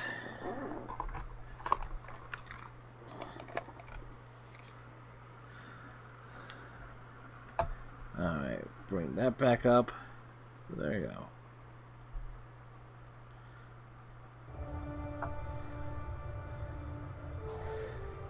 Ah, boy. See, alright, it seems that Starfleet wants a word. On screen. This is Captain LaForge of the USS Challenger. We'll be making our stand here, and we will hold the line. Ah, they got LeVar Burton to record some new lines. That's nice. That's nice and cool. I do not fear your famous name or your vessel. Try to die well, Starfleet. All ships, this is LaForge. Fire at will. What did Will do? To battle for the Empire.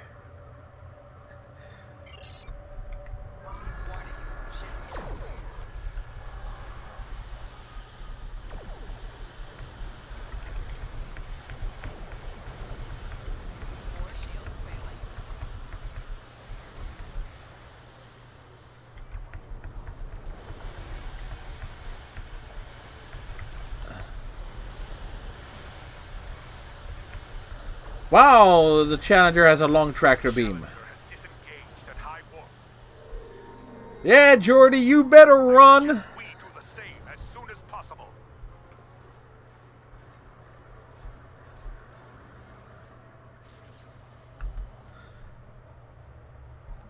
Geordi talked the big game.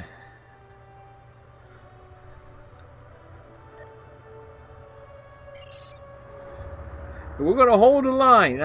Yeah, sure, Geordi.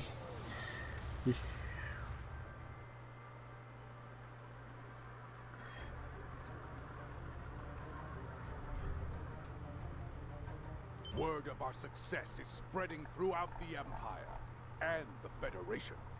We have inspired our fellow warriors and given pause for thought to our enemy. It was a good day, my friend. A glorious day. You have proven yourself to be a warrior of singular quality. No quality. When the Empire has need of such a warrior. Until that day, fight well and with honor. Gopla! Alright. Alright. And actually, I need to actually... I can check. Okay. Use of protomatter. Heed the call of the warrior. Claim the honor due your family. Bonus experience weekend, October 22nd to October 26th. Indeed. And I actually need to go hit the restroom, folks. So, and anytime I actually have to get up and I know I'm going to be away for at least a couple of minutes, I will throw an ad break on, folks. So if you're not subbed to the channel or anything like that, yes, you will see an ad. Like I said, necessary evil. Either I cue the ads or Twitch does it at random intervals. I at least prefer to do it when I take a break. But I'll be back in a couple of minutes, folks. Hey, we do what we can, and there you go. Redeem ad time. So there we go. So I'll be right back, folks, in just a couple of minutes.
I just realized I'm out of grapes.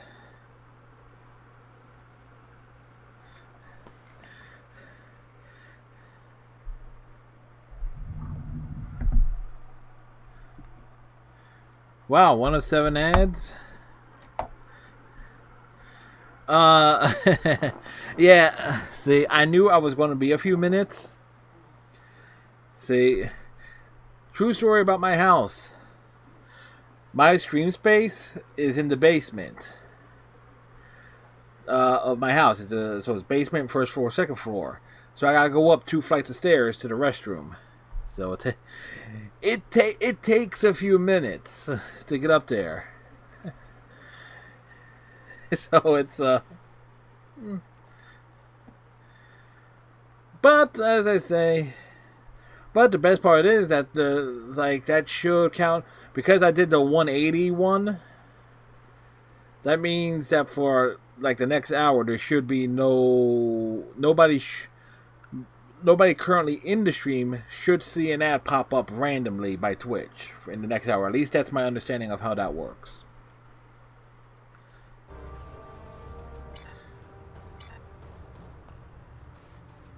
Alright, so Warzone, they combined 2 missions into one there.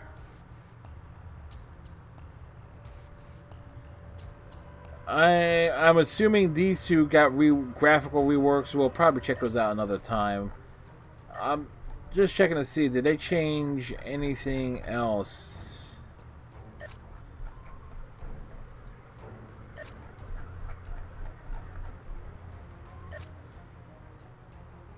I'm just doing a quick...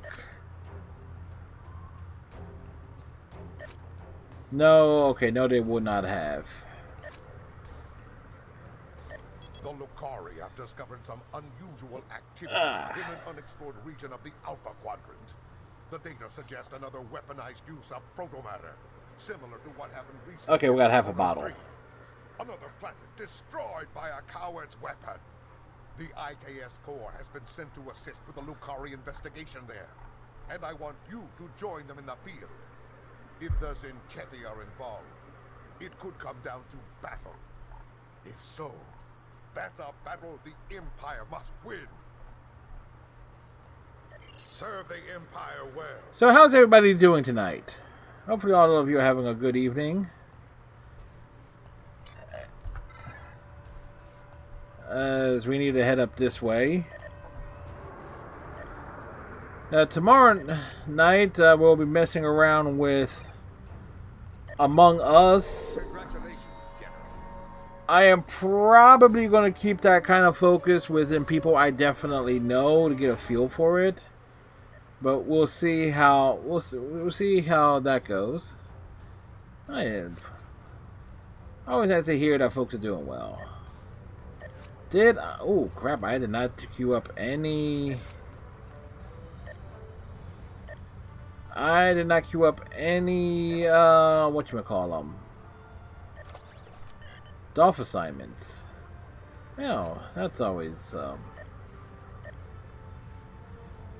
a bad sign.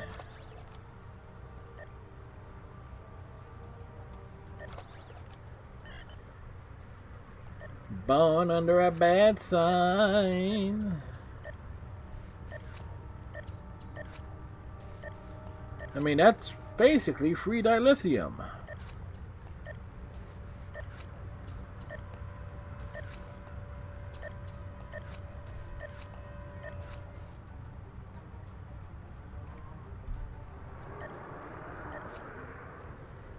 Granted, it fills up the inventory spots pretty damn quick, unfortunately.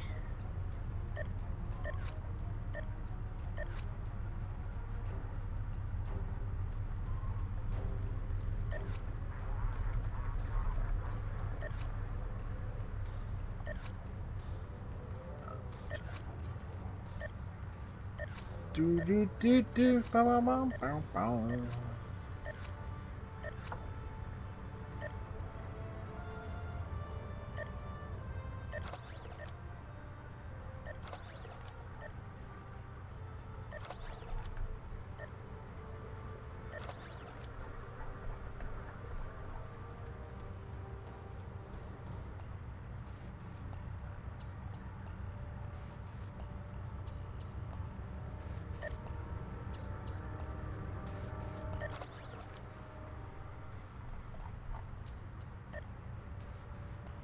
Okay, why can't I accept this one?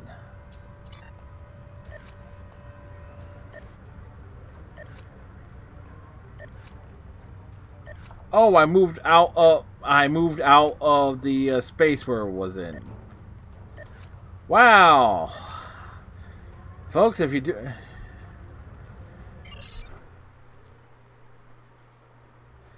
If Greg's still there... Greg, if you're still here, Bob says hello. Hello.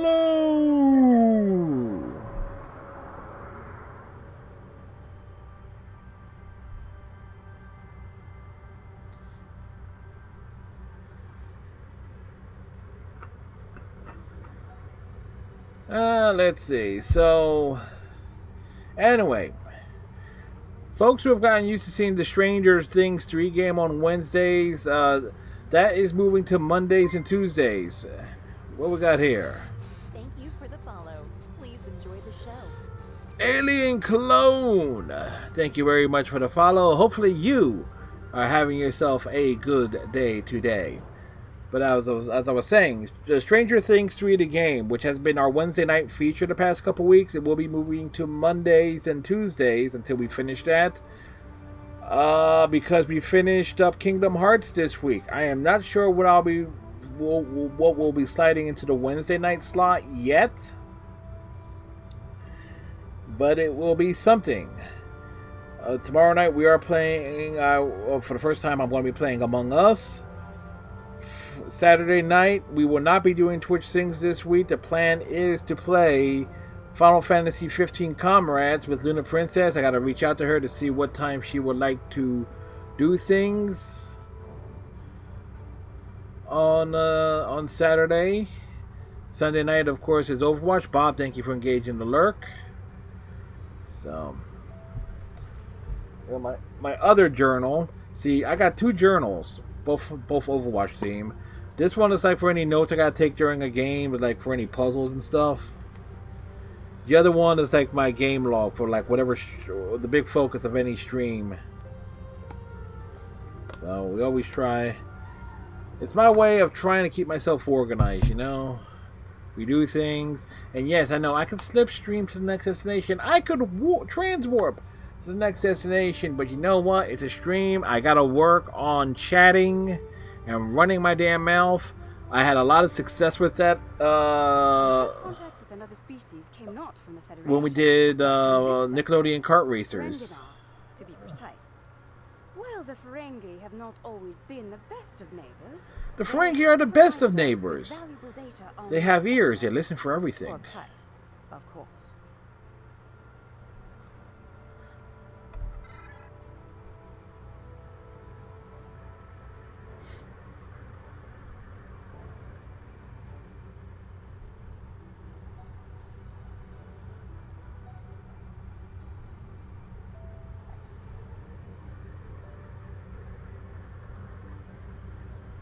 So it is funny at how certain things are laid out.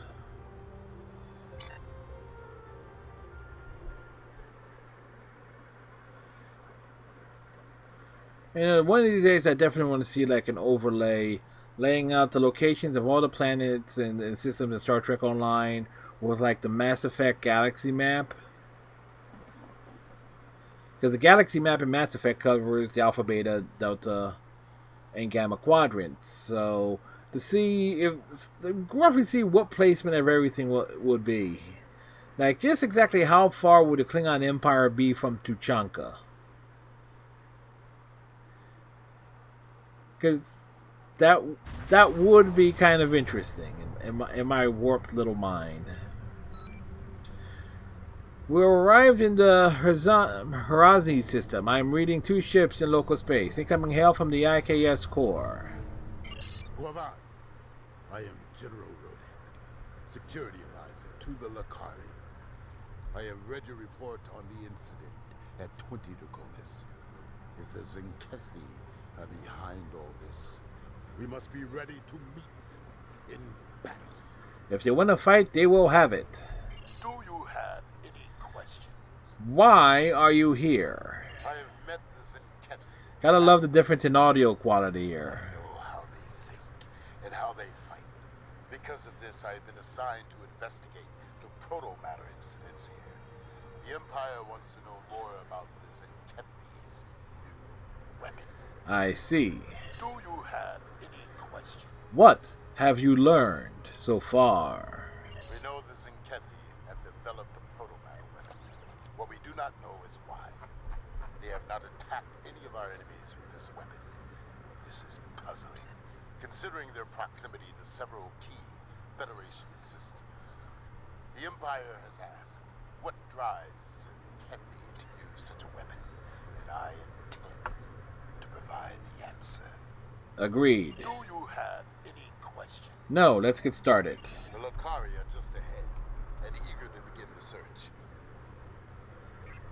Alright, full power the impulse there. More likely we will use full impulse in this system because it does take a little while to get from point to point in this system. It's good to see you again. It looks like we have another incident to study. We sent out a number of long-range sensor probes to this sector recently.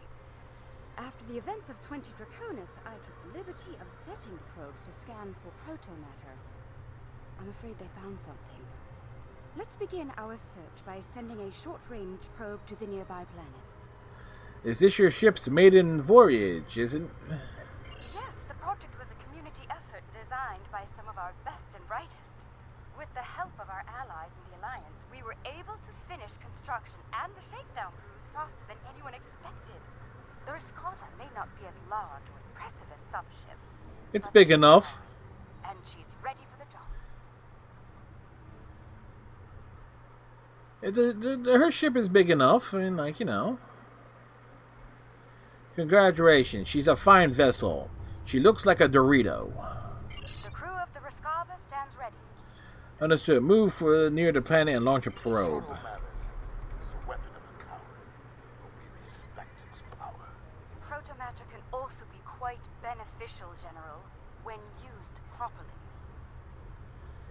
And the thing is, though, we don't want to go too fast because I know they have Rodak and Kumarke have side dialogue.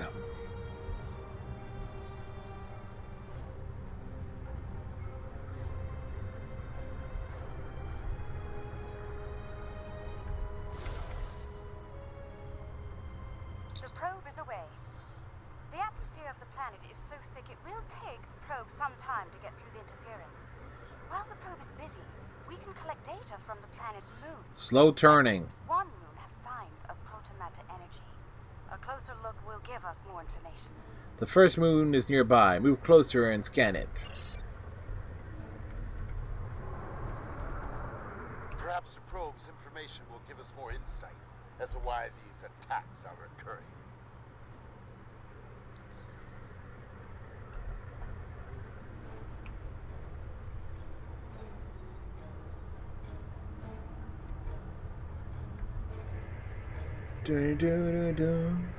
Most curious. This is a Class Y moon. It's incapable of sustaining most known life forms, but it was scorched by proto-matter recently. Why would anyone devastate such a place? I think we should take a look at the next moon. Agreed. Let's head to the second moon and conduct a scan.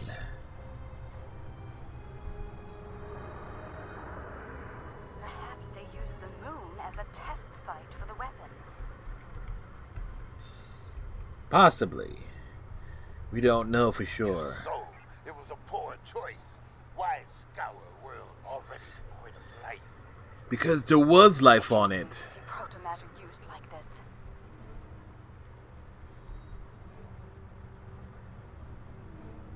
Here's the real question, though. Since they introduced the proto-matter is basically used in terraforming and the Genesis device, would we actually see? You know, would it actually retread or at some point try to bring in the full Genesis torpedo thing? Granted, they kind of did, but I'm talking like the full-on classic version.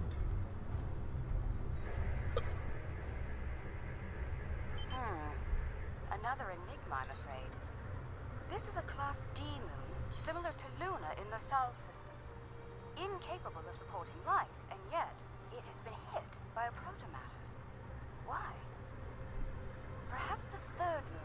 some answers. Let's take a look. Acknowledge. We'll head to the third moon and run a scan.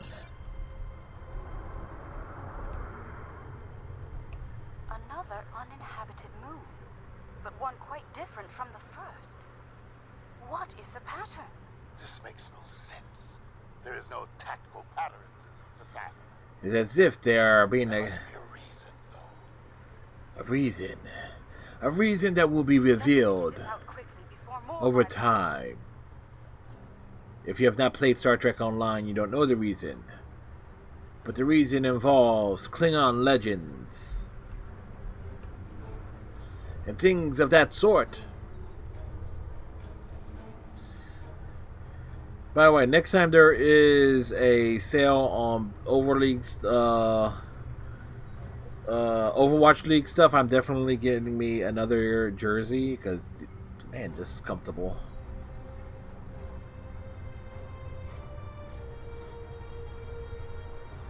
I mean, very, very comfortable. Scanning. The moon is Class L.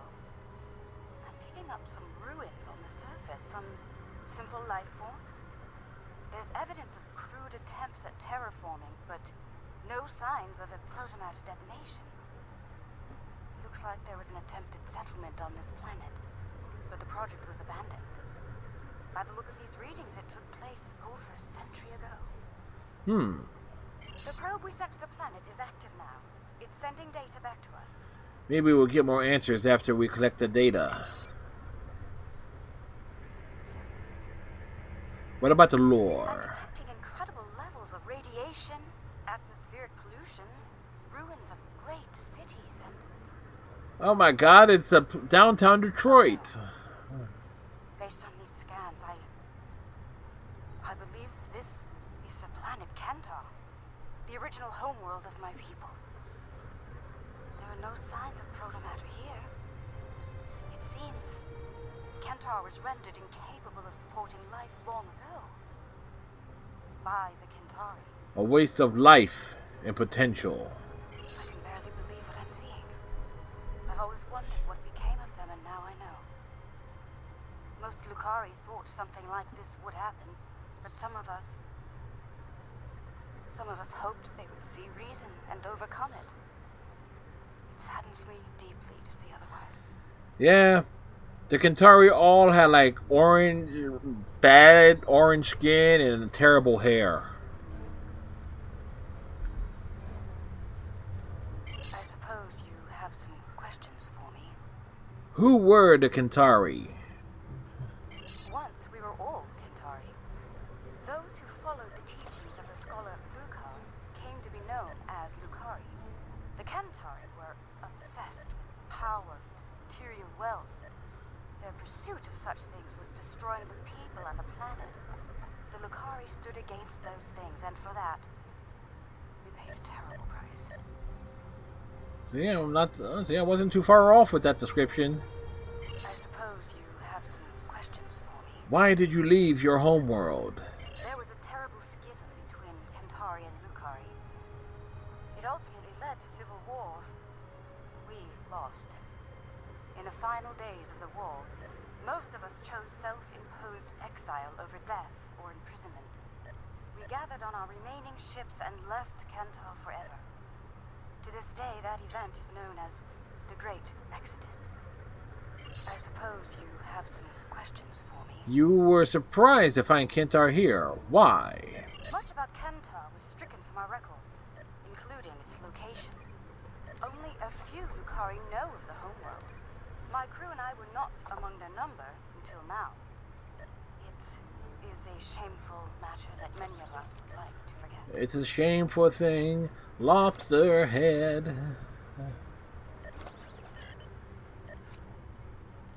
Alright, so we need this. Always nice when you can just select one mission and throw it down quick. 22, let's see. That works out. I suppose you have some questions for me. No, nope, we've asked our questions. We should continue our mission. The Lucari have transmitted the coordinates to the next system for investigation. We're ready to depart on your command. Let's go. We're moving on out.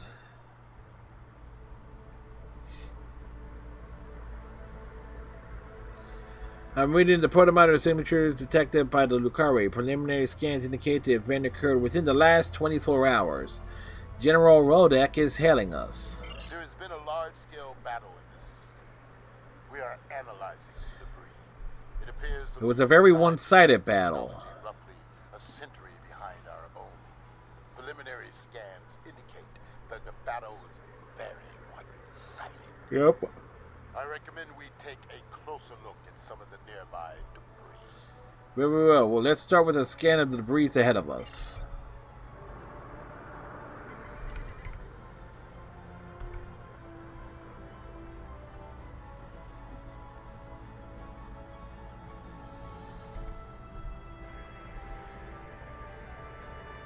Our scans are showing the wreckage of dozens of ships. They weren't all military either. I'm seeing remains of freighters, mining ships, research craft, even luxury vessels. Was this the Zenkethi, Rodek? Unclear at the moment. We have not detected any Zenkethi debris in the field yet. Whoever did this was powerful, but not honorable. So it was a Zenkethi. There is no honor in attacking the weak. I'm detecting strong energy signatures ahead. Further scans may prove to be more conclusive. Agreed. Let's move to the energy signatures and scan them.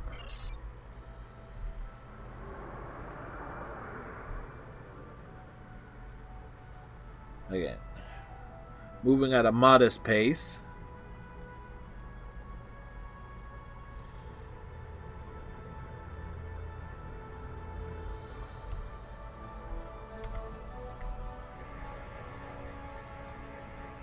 Around 50 ships were involved in the battle.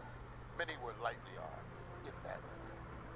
I am reading traces of engine-grade plasma ahead. It does not match that left by the local craft. Perhaps the aliens managed to score a hit to the engines of an enemy ship. I suggest we advance and investigate further. Right, we'll move to the new energy signature and analyze it. Forward we go.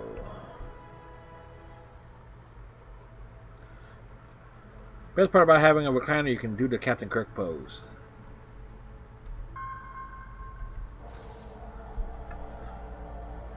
This is all that is left of a Zenkethi vessel.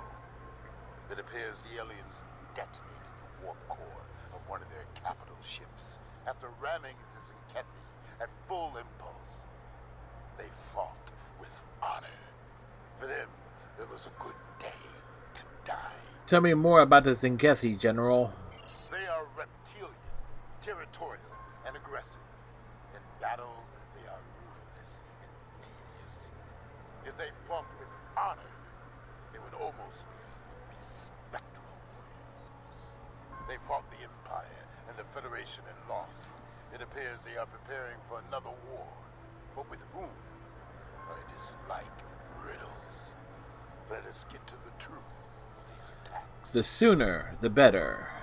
Perhaps they are testing the weapon against planets that are not part of the Alliance, hoping that we will turn a blind eye to their crimes. Well, we will not look away. Once they have perfected the weapon, they will certainly use it on their old enemies.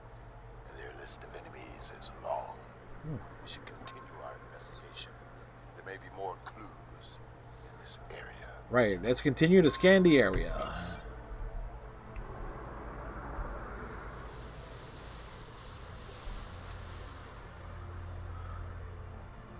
I'm receiving a distress call. It's very faint. I'm sending you the coordinates. It's directly ahead of us. I don't know who you are or where you came from, but thank you. What happened here? What can I tell you? Who are you? Egan Burin, captain of the Pavini starship Bastion. Or Bastion? Man, we don't need Bastion. most of my crew was planetside on shore leave. Invaders warped into the system. We went into battle with a skeleton crew. It's a miracle we survived. Indeed. What can I tell you? What did Zenkethi? Why did Zenkethi attack you? I honestly have no idea. Until today, we had never seen them. We hailed them. They didn't answer, and then they started shooting. They just kept firing, even when we tried to surrender. And then some sort of energy bomb went off on the homeworld. It killed everyone. They finished off the rest of our ships and left. Somehow they missed us. Most fortunate. What can I tell you? Do you have any nearby allies or safe havens? No. We had no colonies, no allies from other worlds. Until today, we were our own worst enemies. The powers that be on Povin fought amongst themselves from time to time, and everyone thought we were one step away from a global war. In the end, we put all of that behind us to fight these aliens as one. And we still lost. You needed Bill Pullman to lead you, to be your president. You're still here, Captain, otherwise. What can I tell you? Can we do something to help you right now? There might be survival pods from other ships out there among the wreckage. Could you look for them? We're doing all we can to keep life support running over here. I can't start a search and rescue operation on my own. If you have any engineers you could loan or some spare parts, my crew and I would be forever grateful. Our engineers will assist you while we search for survivors.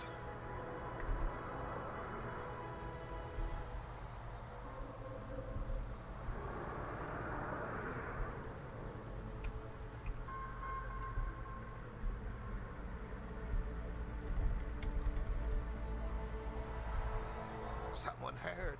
By all the gods, someone heard the signal. I'm saved.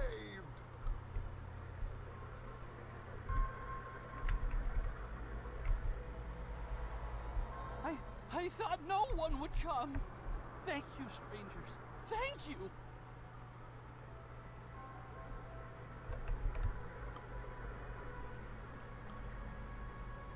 The big search. Thinking about the ship, it has such a wide turning radius. Thank you, whoever you are. Thank you.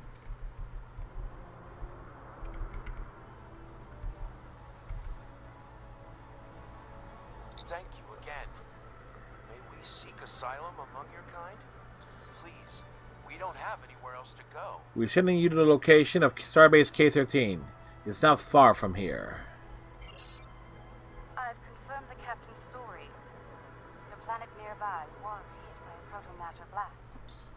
Estimated casualties in the... Check your long-range sensors. It just happened again. Another detonation. Confirm. Go to Red Alert. It is time for a reckoning. The Zenkethi must pay for their crimes. We must go now, before they escape. Agreed. All hands are reported in. Ready to go on your orders. Let's go. Kick ass and take names.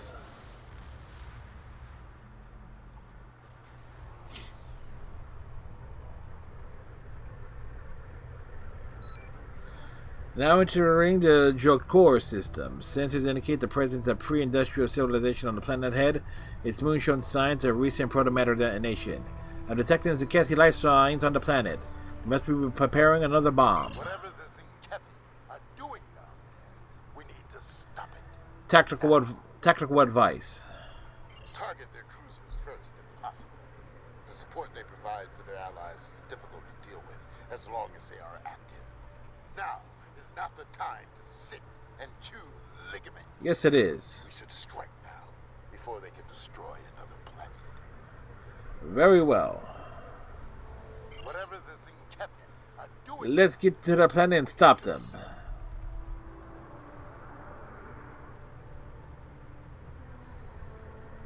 Zenkethi warships! Red alert! Alliance vessels. This system has been claimed by the Zenkethi Coalition. Your presence is unnecessary. Leave at once. That's not gonna happen. You were warned. So be it. We now walk on the path of violence. Battle stations. To battle, Kamarki.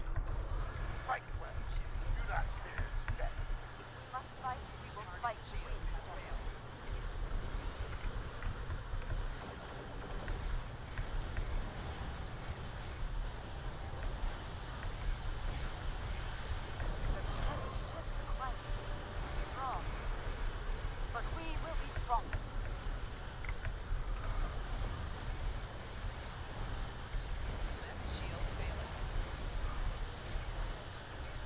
Bring us around.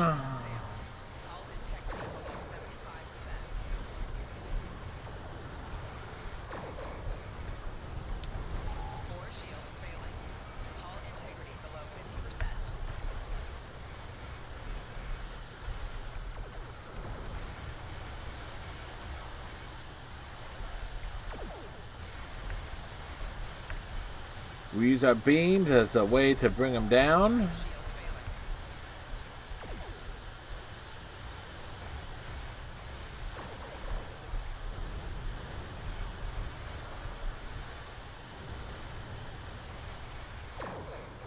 I'd say the Rescava did quite well in the first battle. Uh-huh. Good battle. Well fought. Whoa. That was weird. That was very weird.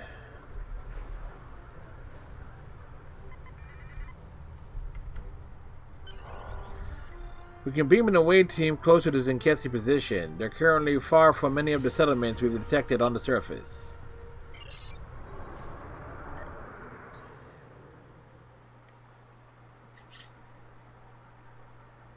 Everything is awesome. Everything's great when you're part of the team. Everything is awesome. Now where's the ice cream? That was funny though. I realized when I took my break too, I stopped. I am out of grapes, and we're working on healthy snackage and things of that nature.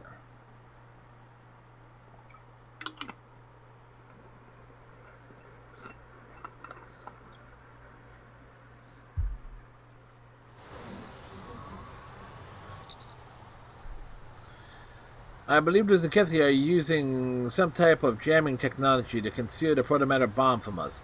Finding it could be difficult in this terrain. Recommendations? Their weapon is inefficiently shielded. It leaks kaons at a level our tricorders can detect and track. I recommend we scan for elevated kaon levels and follow the signal. Good idea. Let's scan for kaons and pursue the Zinketsi. The kaon particle traces lead into the valley ahead of us. Oh, I see. They followed the waterfall.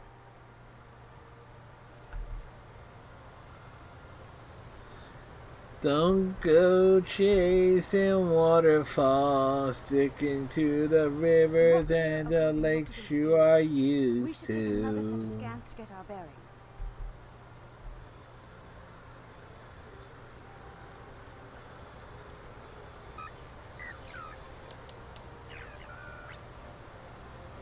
This thing is busted.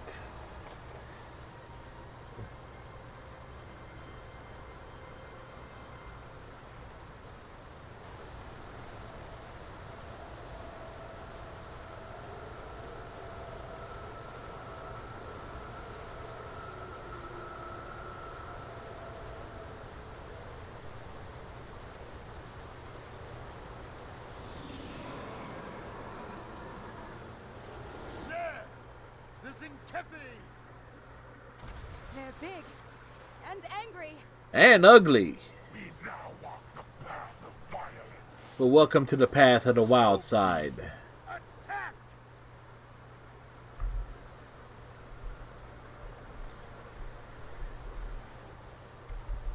Come, Zinketsi. See our true warrior fight. You will not stop us.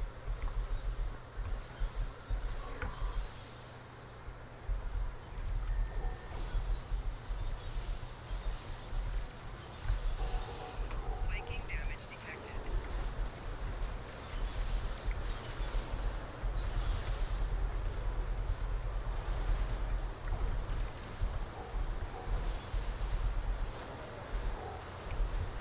Flanking damage detected.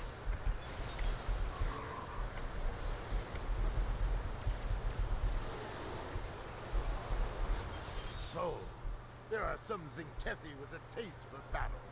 Good. Very good. Scans indicate they took the path to the east. Everybody, head that way. Why would they destroy entire planets? They must find some tactical advantage in these actions for some reason. It's for some reason. I'm reading Zankethi life signs ahead. They are waiting for us. Ah, good. We will meet them in glorious battle.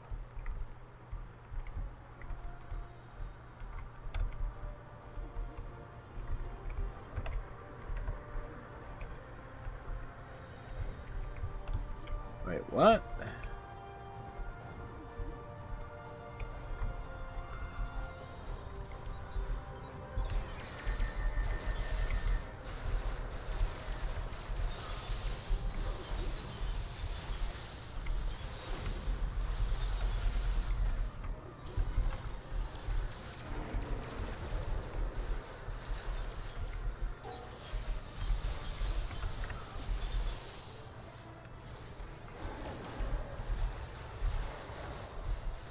Keep it simple, always on the move. They are using delaying tactics. We must be getting close. So close. From here, the protomatter bomb is still ahead of us. The Kaon levels are rising. We're getting closer to the protomatter bomb. What about the Klingon levels? Are they rising?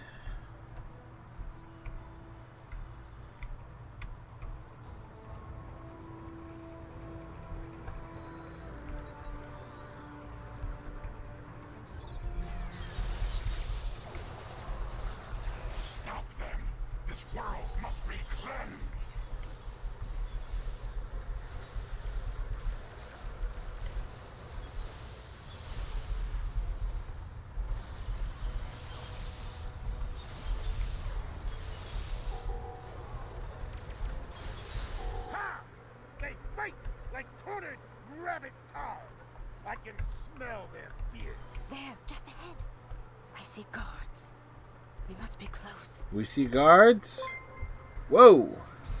Thank you for the follow. As I got myself Tribble to Q. That reminds me, I gotta find my pet Tribble. Thank you very much for the follow, and hopefully you're having yourself a good day.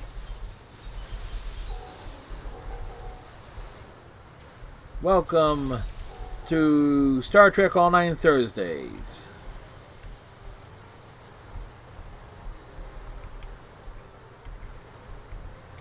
The trail ends here. I'm reading Zankethi life signs inside that blocked-off cave.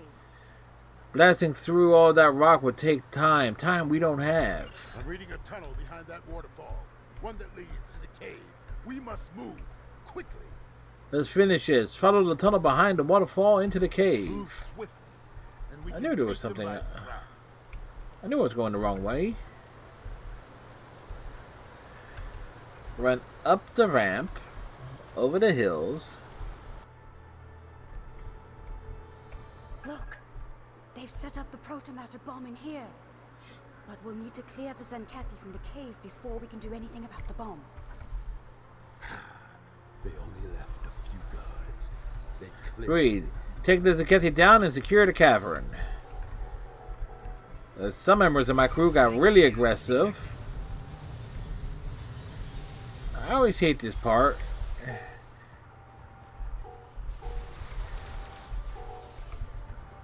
Seems like more enemies come in than one would assume there would.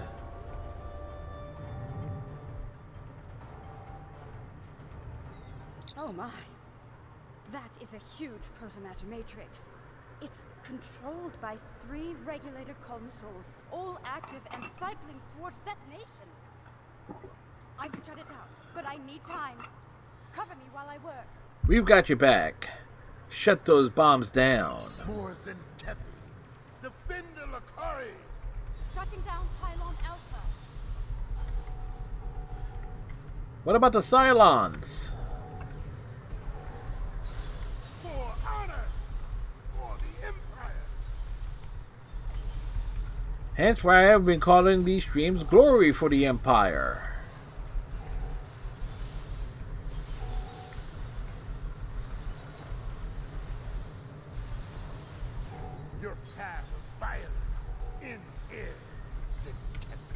Now their path of violence comes through me.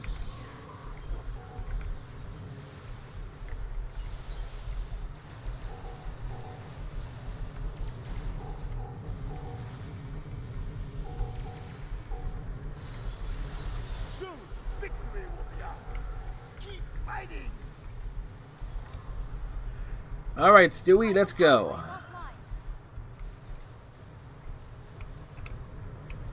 All right, which way she's going? Shutting down pylon beta now. Release the hound. That's right, we beam our dog down to help here.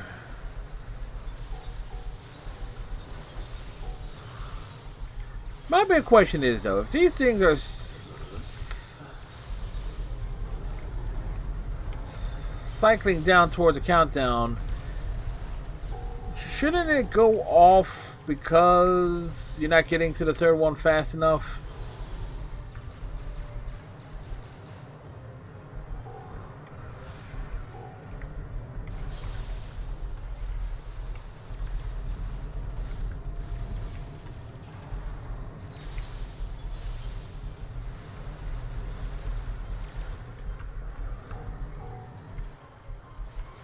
Just saying.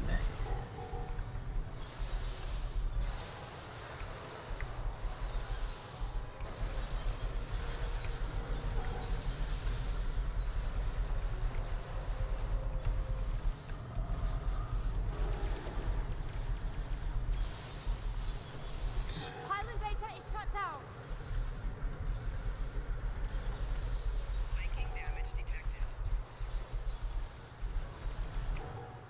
And piling on to Zenkethi. We just got this pylon. What the hell? Audio glitch.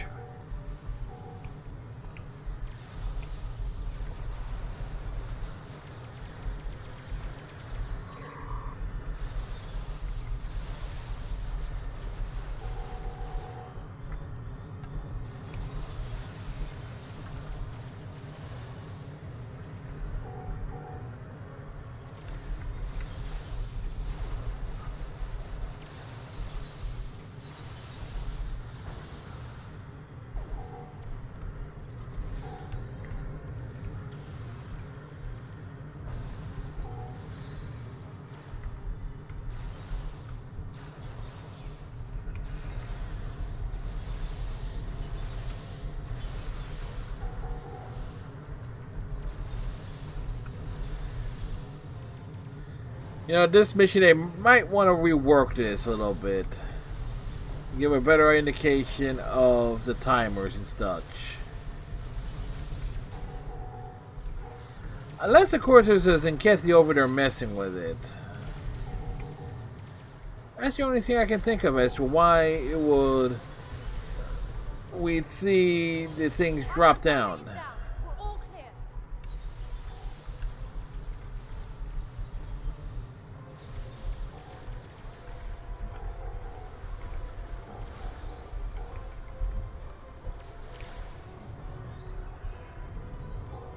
It's done. All the bombs are deactivated. We can... Wait. Look! These crystal formations are very similar to those we found at the first proto-bombing site on Draconis 3. This can't be a coincidence. We may have found what the Zenkethi are targeting in these attacks. Indeed. Rodek, something to add? Word from the core. Zenkethi ships are dropping out of here. Protect to the Siam. Beam us up. The Zenkethi on an intercept course at full impulse. Shall we beam you up? Yes! I already said to beam us up. I got ahead of the dialogue. As limited as it may be.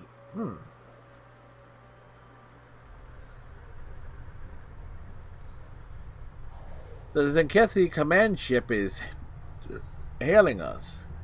This ought to be interesting. Alliance vessels. I am Fleet Admiral Aurenzan Zarak. As you now know, this system has been claimed by the Zenkethi Coalition. Further aggression on your part will not be tolerated.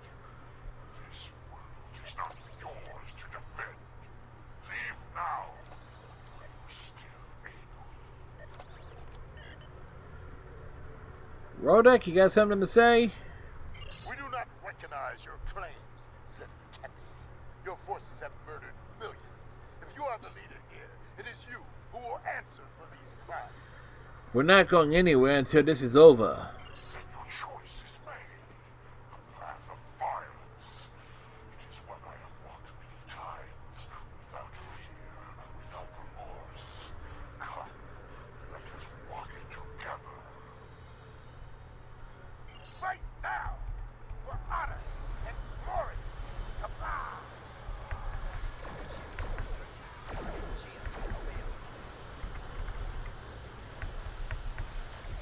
Best part is, we can just stay fairly still at the moment.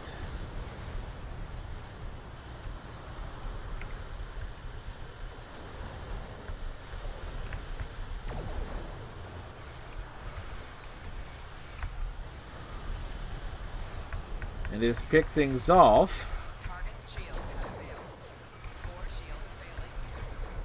At a distance.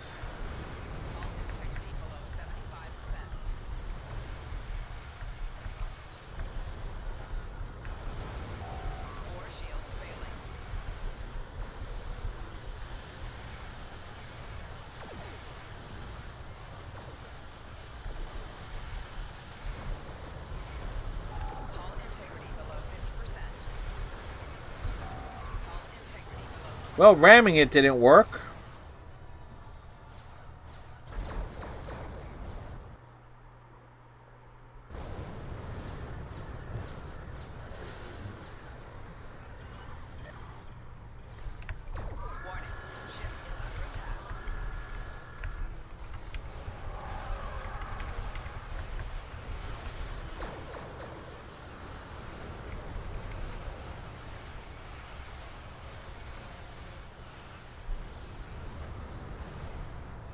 Alright, that did.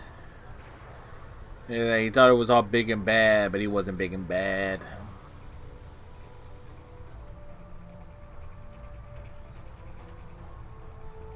This is far from over. Tell your leaders that Kathy will not be denied. Those who try to stop us will be purged, their home worlds cleansed. You have been warned. Test us at your peril. Let them flee. Let them run to their masters and whimper like craven tongues. Ooh. Let them whisper of warriors who fight with honor and without fear. I doubt we've seen the last of them, General. You may be right. They may return and bring their protomatter weapon with them. Should that day come, I hope to meet them in battle once more with a warrior like you at my side. Yeah, that could be But arranged. for now, I must return to the Empire. There is a matter of great importance that I must investigate there. It's been an honor, General. Anybody tell you look like the brother of Worf, son of Moog? His name was Kern. You know anything about him? I think we found a big piece of the puzzle. Wow, that's the wrong bridge for Kumarke. Planets with concentrations of those strange crystals. But why? A riddle for another day, I suppose. Unless your bridge is on red alert. No, that's a Klingon. That's the Klingon bridge. Including the fate of Kentar. Do you think they managed to survive somehow? Perhaps there are always possibilities. All decks are reported in. We're ready to depart. Alright, get us out of here.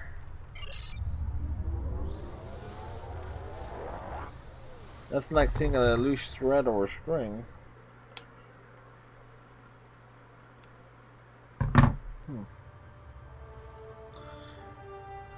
Clothing maintenance, folks, live on stream.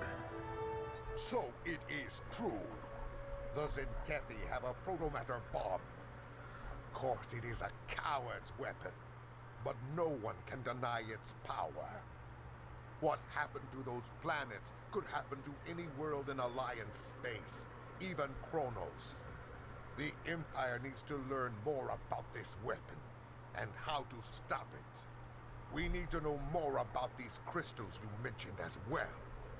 If they're the key to these attacks, we need to know why. Serve the Empire well. Alright, folks.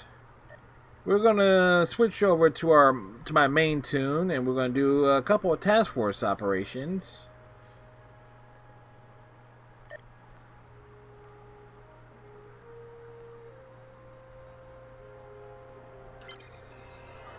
The Radical Dreamer. Again, my main tune, my longest tenured character.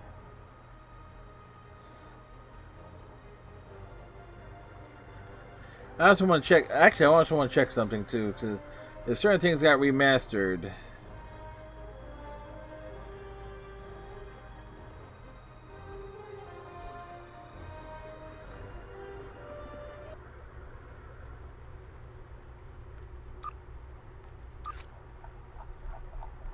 Alright, so those changes did not affect this side of things. The Radical Dreamer. It's a nice ship.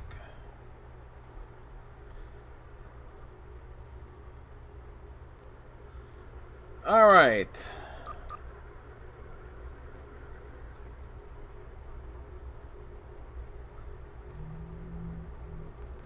Let's join this, because more likely I am going to buy it out first thing in the morning.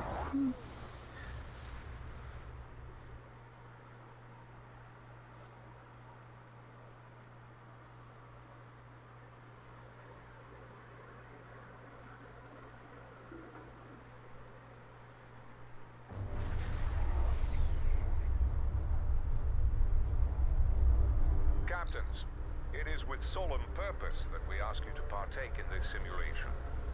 History is often a teacher. It lets us analyze our mistakes and our triumphs. Indeed, the lessons of history can help us to better ourselves. To this end, you will be taught the tragedy of the synth attack on Mars in 2385. The synth are compromising the defense network. Engineers are stranded on the surface and need to be transported to safety.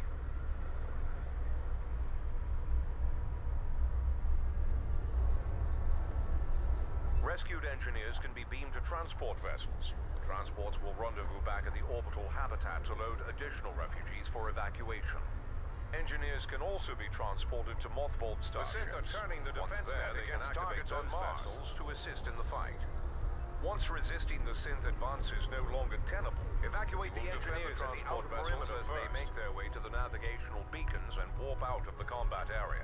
Right, okay.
Let's go.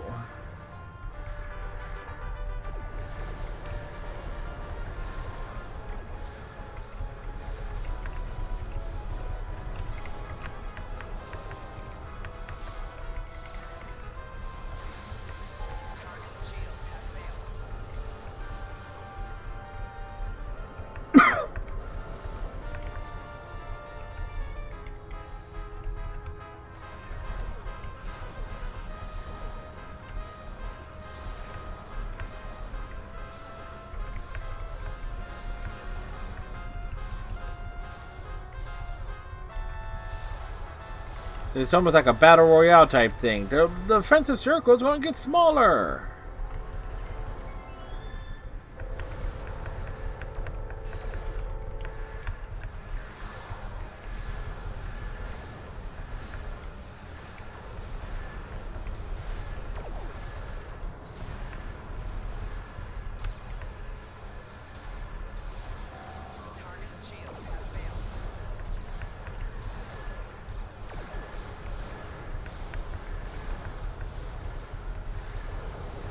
See, the synths their ships aren't that powerful, but they're annoying as hell.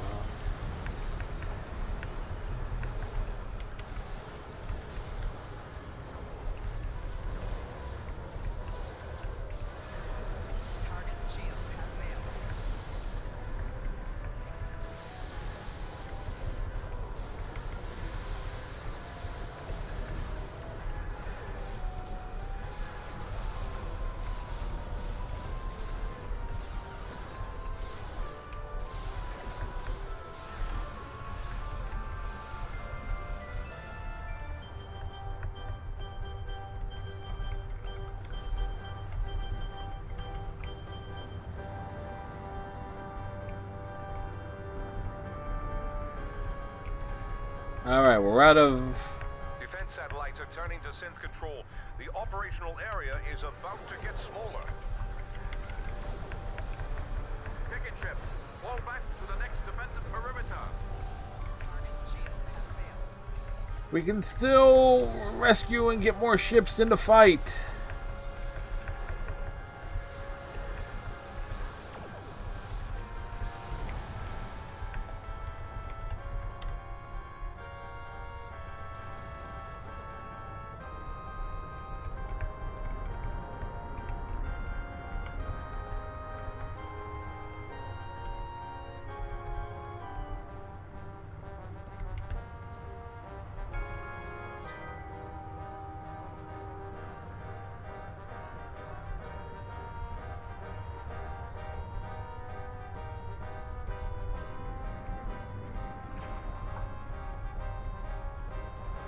The outer perimeter is lost.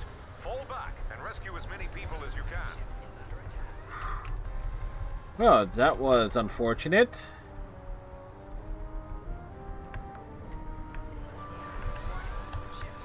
I can't decide to use... You can't decide on which one to use?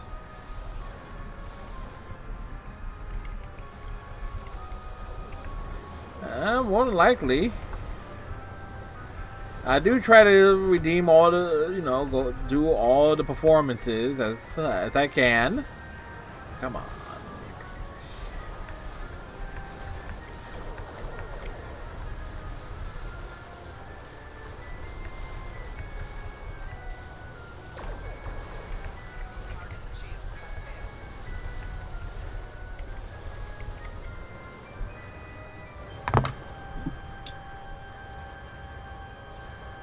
Well, you only redeemed the sunglasses one. But I'll give you the diamond there as well as a bonus, so.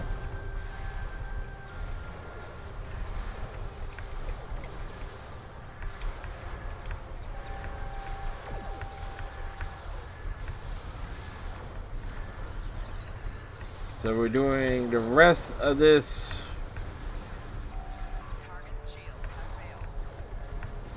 with the shades on.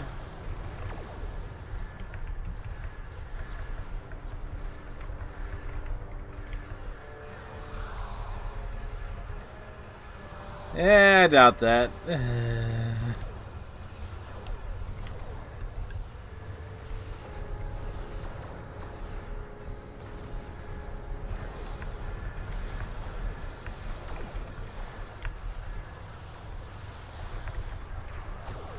Problem is, particularly with this game, it makes things very hard to read.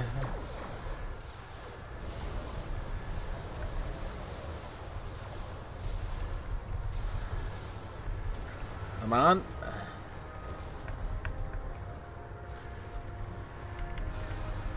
Did it not? Did we not get the beam out on that?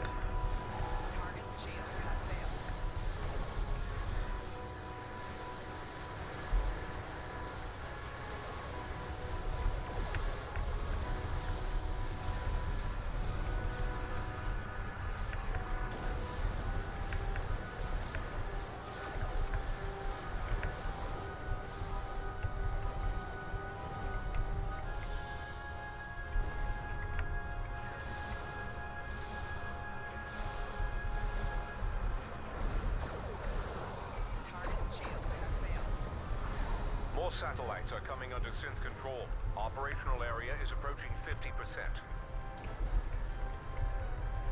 Those satellites will pulverize us if we stay here. Fall back. We will not fall back until we wait till the last minute to fall back.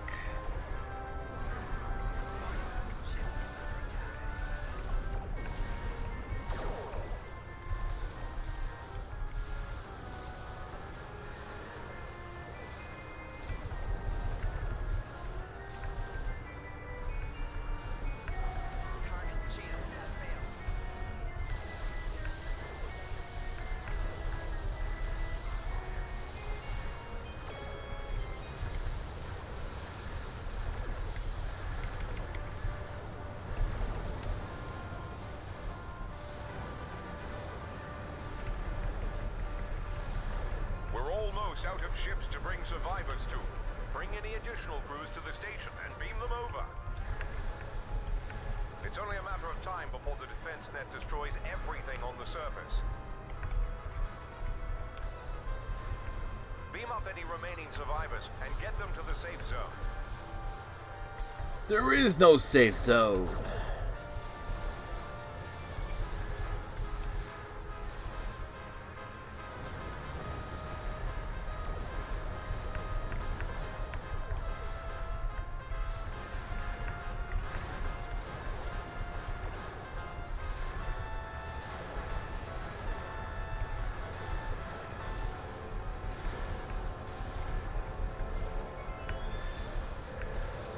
Come on. Boy, boy, boy, boy, boy.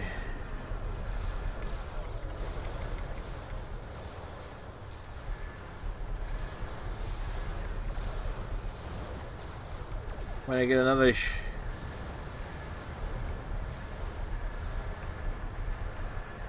ship out there into the fight.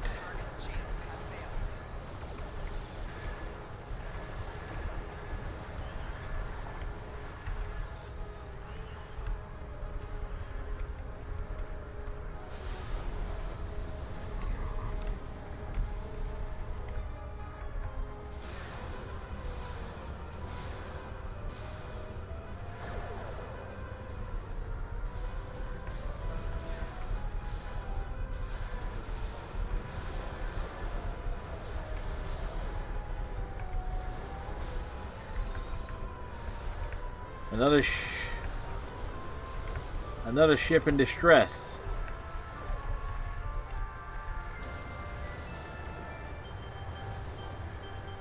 Fall back to the station.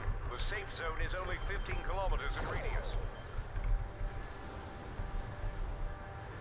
The station is deploying additional transports and has begun evacuation procedures. Fall back to the station perimeter. Do not let the synth through.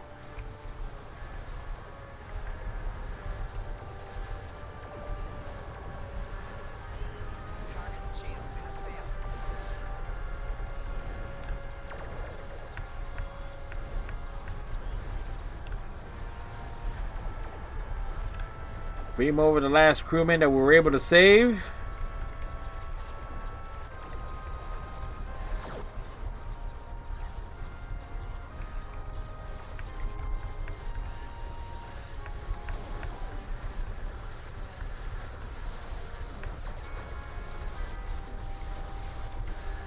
All ships, total defense net corruption is imminent. Ensure as many transports escape the area as possible. Form a tight perimeter. Keep the synth away from those transports until they can escape. God damn it, you. Little known fact, Chuck Norris was in Star Wars. He was the Force. I can believe that. How's it going, Zeus?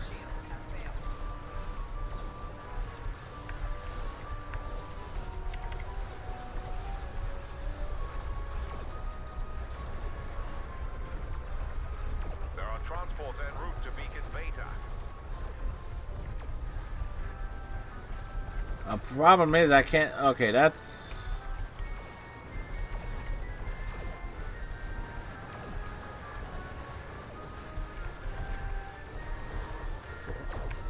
Yeah, we're doing all right. Transports are headed for Beacon Gamma.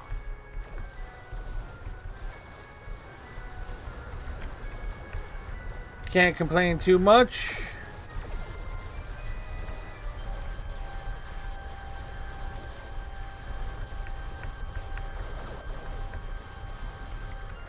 Transports are en route to beacons Alpha and Beta.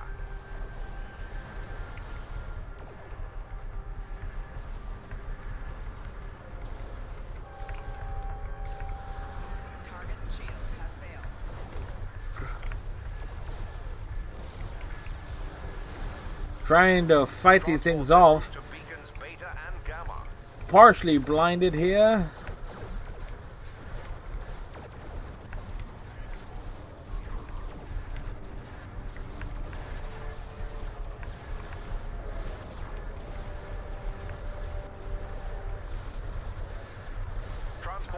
Blinded by the light? No, the fact that I'm wearing sunglasses. One of the channel point redemptions is I wore sunglasses for a period of time. I designate the time length depending on whatever the heck it is I'm doing.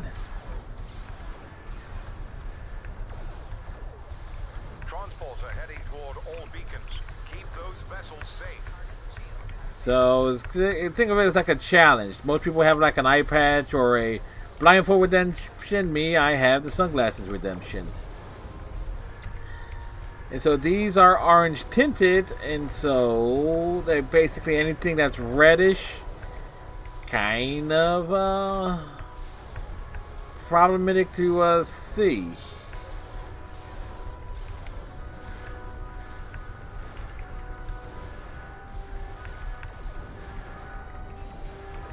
We thank Mr. Grant, sir, for it.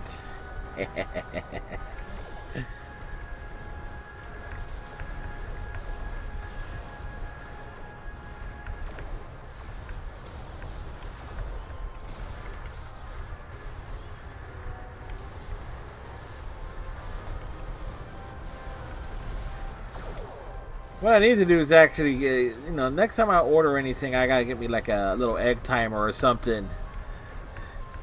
This way, it'll be like a fixed period of time. That's the last transport. All ships. We've done all we can. Disengage at once.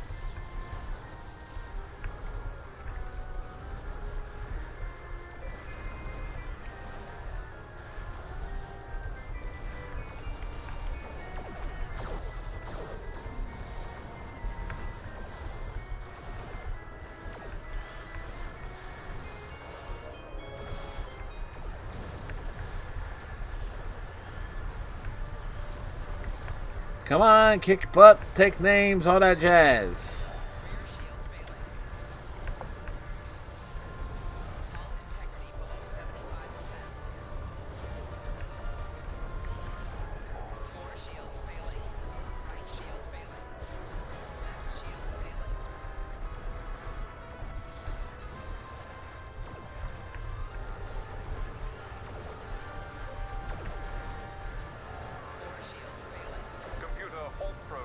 There we go. The simulation is now concluded. Oy vey. Though it may not seem it, that was a fine showing. In the face of insurmountable odds, your actions would have saved many lives had you been present on that fateful day. Well done. We're leaving the simulation. Wait, how did we do? 45 out of 68 people survived. One battleship survived. 3 cruisers survived. 1 frigate survived. You know, okay. It's like we tried to rescue as many people as we could, but we just didn't have what it took.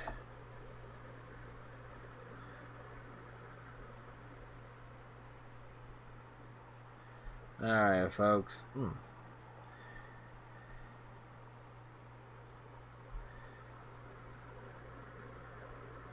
You know what, folks? I think, as we wait for this to transition over, we're going to pass the fun along to... There we go. I think we'll wrap it up here. Nice 3-hour stream tonight. wrap it up here.